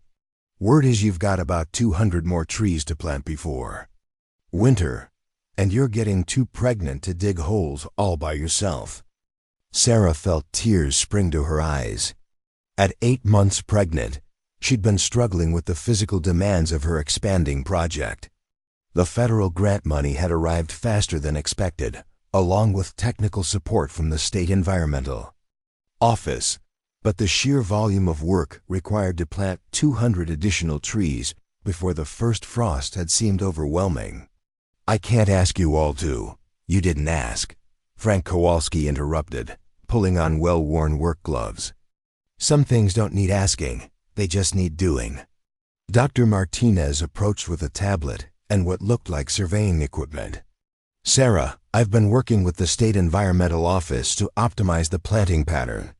We can maximize water retention and erosion control if we place the trees according to the natural topology.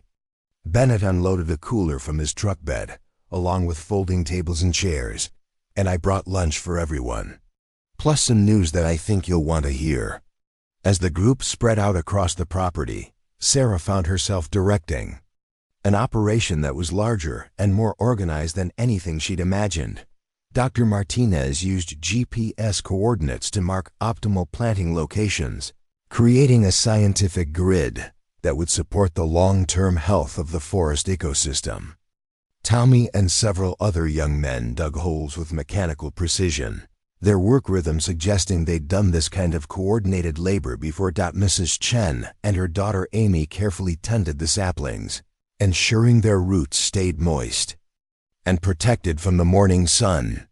Frank Kowalski worked methodically along the fence line, his decades of farming experience evident in every movement as he positioned trees to create natural windbreaks. But it was Bennett who surprised Sarah the most. She'd expected him to oversee and coordinate, to use his natural leadership abilities to manage the volunteer effort. Instead, he worked quietly alongside the others, digging holes and hauling water with the steady determination of someone accustomed to physical labor. When she commented on it, he wiped sweat from his forehead and smiled. Ranching's not all business meetings and cattle prices. Sometimes you've got to get dirt under your fingernails. As the morning progressed, Sarah noticed something she hadn't expected. The volunteers were working with a level of care and attention that went beyond simple community service. They discussed the placement of each tree, considered how different species would interact as they grew, planned pathways that would allow for future educational walks. This wasn't just helping a neighbor. It was building something they all believed in. Amy Chun, who had been quiet during most of the morning, suddenly spoke up as she positioned a young oak sapling. "Ms. Mitchell, I wanted you to know I've decided to stay in Millbrook after all." Sarah looked up from the tree she was watering. Amy had been planning to move to Austin for a marketing job with a tech company, one of many young people leaving the county for better opportunities. "What changed your mind?" Amy gestured around the property, where dozens of people were working together in the growing heat. "This did. Seeing what you've built here, how you've brought everyone together around something positive. I realized maybe we don't have to choose between staying home and doing meaningful work." Tommy overheard and grinned. Amy's starting a nonprofit to help other rural communities develop conservation projects. Going to use your model as a template. Sarah felt dizzy, and not just from the pregnancy. The ripple effects of her tree planting were expanding beyond anything she'd envisioned. By midday, they had planted 87 new trees, more than tripling the size of Sarah's original grove. The property was transformed. What had been a sparse line of saplings was now beginning to look like the forest it would eventually become. Mature oaks were positioned to provide canopy cover for smaller understory trees.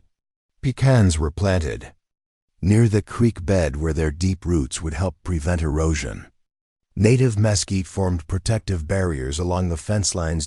As people gathered around Bennett's tailgate for lunch, sharing sandwiches and cold drinks, Sarah felt a contentment she hadn't experienced in years. The baby moved restlessly inside her, as if responding to her elevated mood, and she placed both hands on her belly, imagining her child growing up among these trees. "Sarah," Bennett said quietly, approaching with 2 glasses of iced tea, "I mentioned I had news to share." Sarah accepted the drink gratefully, noting how Bennett's presence had become natural and comforting over the past few weeks. He'd been visiting the property regularly, sometimes to help with practical matters, sometimes just to check on her progress. Their conversations had evolved from polite cooperation to something deeper: shared dreams about what the land could become, concerns about ongoing development pressures, hopes for the future of their community. "What kind of news?" Bennett's expression was serious but excited. I've been working with my lawyers and the County Environmental Committee. We found a way to create a permanent conservation trust that would protect not just your 40 acres, but nearly 800 acres of surrounding watershed land. Sarah nearly dropped her iced tea. 800 acres? Including several privately owned parcels whose owners are willing to sell their development rights to the trust. The Crawford Ranch would contribute 200 acres. Frank Kowalski wants to put his entire farm into conservation easement. Even some of the properties that Westbrook was targeting have owners interested in permanent protection. Dr. Martinez joined their conversation, her eyes bright with enthusiasm. Sarah, what Bennett's describing would create one of the largest private conservation areas in this part of Texas. The ecological impact would be enormous. Sarah looked out over the property where dozens of people continued working in the afternoon heat, planting trees that would outlive them all. The scope of what Bennett was proposing felt overwhelming. How would something like that work financially? That's the beautiful part, Bennett said. The trust would be self-sustaining through a combination of federal conservation grants, ecotourism, revenue, and educational programs. You could run it as a full-time job with benefits and a real salary. Before Sarah could fully process this information, Rebecca Torres appeared beside their group, notebook in hand and camera slung over her shoulder. Sarah, I hope you don't mind me documenting today's event. The response to my original story has been incredible. 3 other counties have reached out asking for help starting similar projects. Sarah felt simultaneously thrilled and overwhelmed. I never expected it to grow this big. The best movements usually start with one person doing what they think is right, Rebecca said. Mind if I ask you a few questions for the follow-up piece? As Rebecca conducted her interview, Sarah found herself reflecting on the journey that had brought her to this moment. 9 months ago, she'd been a pregnant waitress with no clear future, grieving her grandmother and struggling to find meaning in her circumstances. Now she was being interviewed by reporters about conservation strategy and community organizing. What would you say to other people who want to start environmental projects, but feel like they don't have the expertise or resources? Rebecca asked. Sarah considered the question, watching Tommy teach a group of teenagers how to properly plant saplings. I'd say start anyway. You don't have to be an expert to care about something. And if you start with genuine concern for your community and your environment, the expertise and resources will come. As the afternoon wore on, Sarah noticed something that made her heart skip.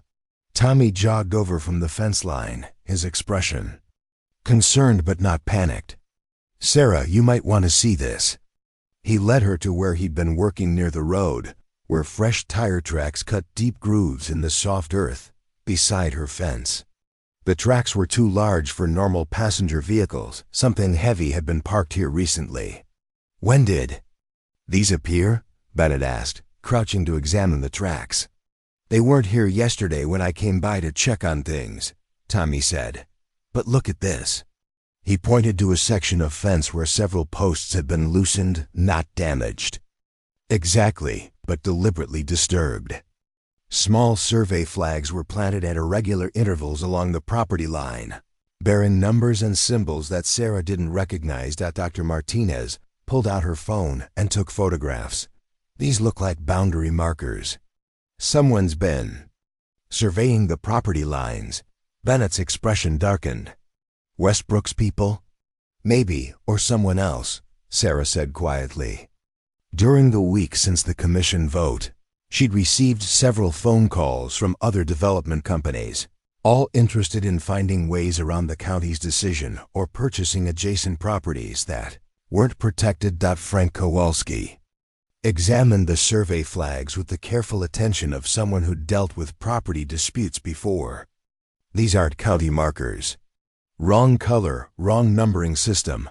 Looks like private surveying work. Should we call the sheriff? Mrs. Chun asked. Sarah looked around at the faces of her friends and neighbors, all showing concern for something that had become important to them too.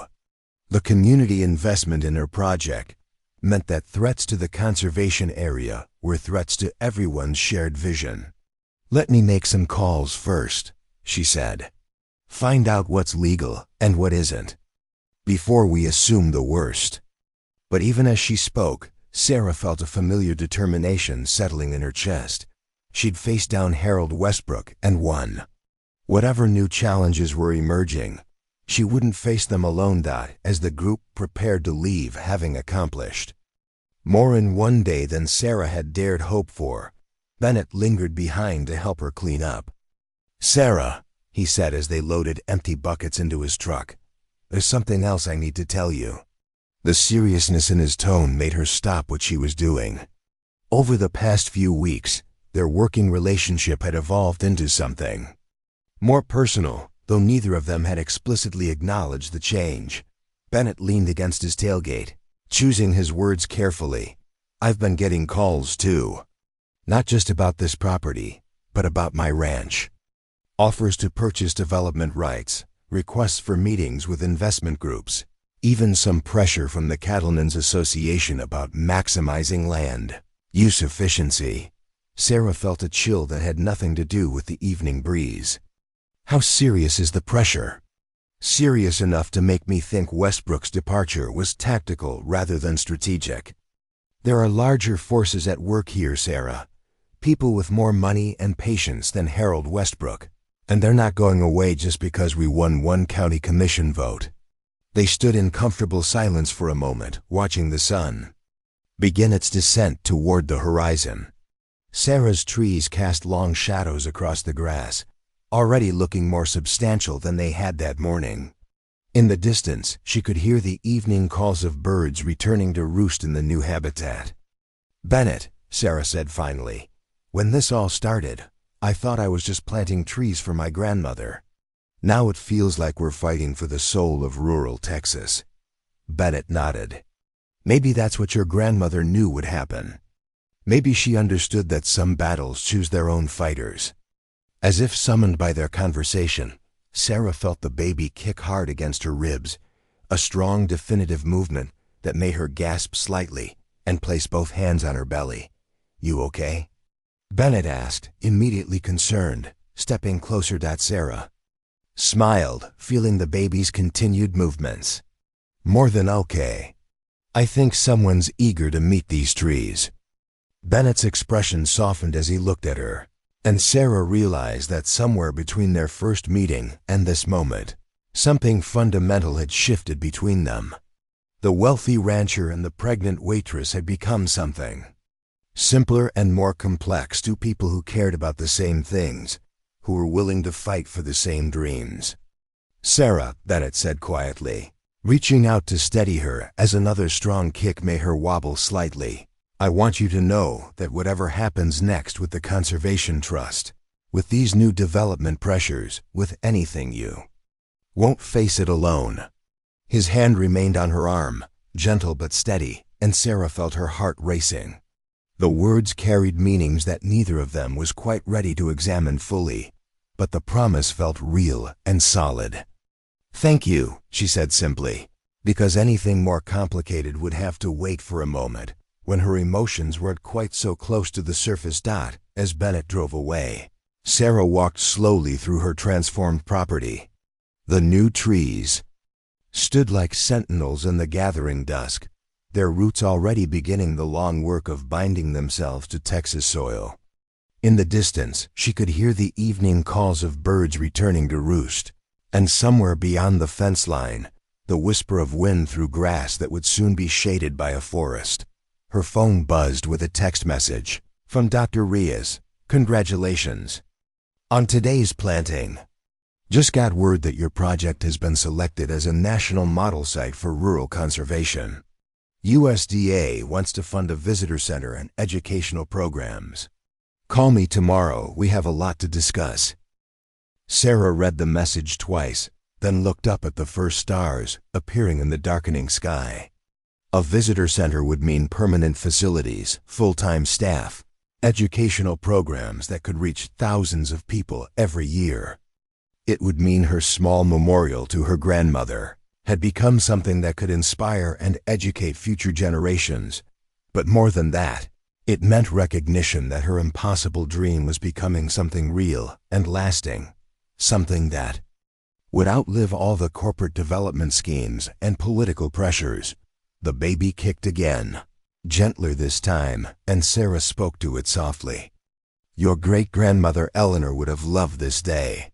She always said the land knows how to heal itself if you give it enough help and enough time. As she walked back toward her car, Sarah noticed something she hadn't seen before: small wildflowers blooming among the grass near her original tree line. Bluebonnets and Indian paintbrush, varieties that hadn't been in this area when she'd started planting. Seeds carried by wind or birds, finding favorable conditions in the shelter of her trees. Life calling to life, she thought. Hope planting itself, standing there in the gathering darkness, her hand on her belly and surrounded by trees that would grow tall long after she was gone. Sarah understood something her grandmother had tried to teach her years ago. The most important things in life, love, community, the health of the land, couldn't be bought or sold. They had to be planted with patience, tended with care, and protected with courage. Tomorrow would bring new challenges. Development pressures would continue, political battles would emerge, and the work of conservation would require constant vigilance. But tonight, Sarah carried with her the knowledge that some treasures can't be bought or sold. They can only be grown. One tree at a time, one choice at a time, one generation at a time. Behind her, her trees swayed in the night breeze, their leaves whispering promises to a future they would help create. And somewhere in that whisper was her grandmother's voice, carried on wind that had blown across this land for thousands of years, saying what Eleanor Mitchell had always known: the earth remembers those who love it, and love always finds a way to take root. The pregnant woman who planted trees for miles had become something more. She had become proof that ordinary people with extraordinary determination can change the world, one small act of faith at a time. And in the morning, Bennett Crawford would wake up thinking about roots that grow deeper than money, about trees that outlast buildings, and about a woman whose courage had taught him that the best treasures are the ones you plant for people you'll never meet, in a future you'll never see, on land that belongs to everyone and no one and the generations yet to come. Up next, you've got two more standout stories right on your screen. If this one hit the mark, you won't want to pass these up. Just click and check them out. And don't forget to like, subscribe, and turn on the notification bell so you don't miss any upload from us.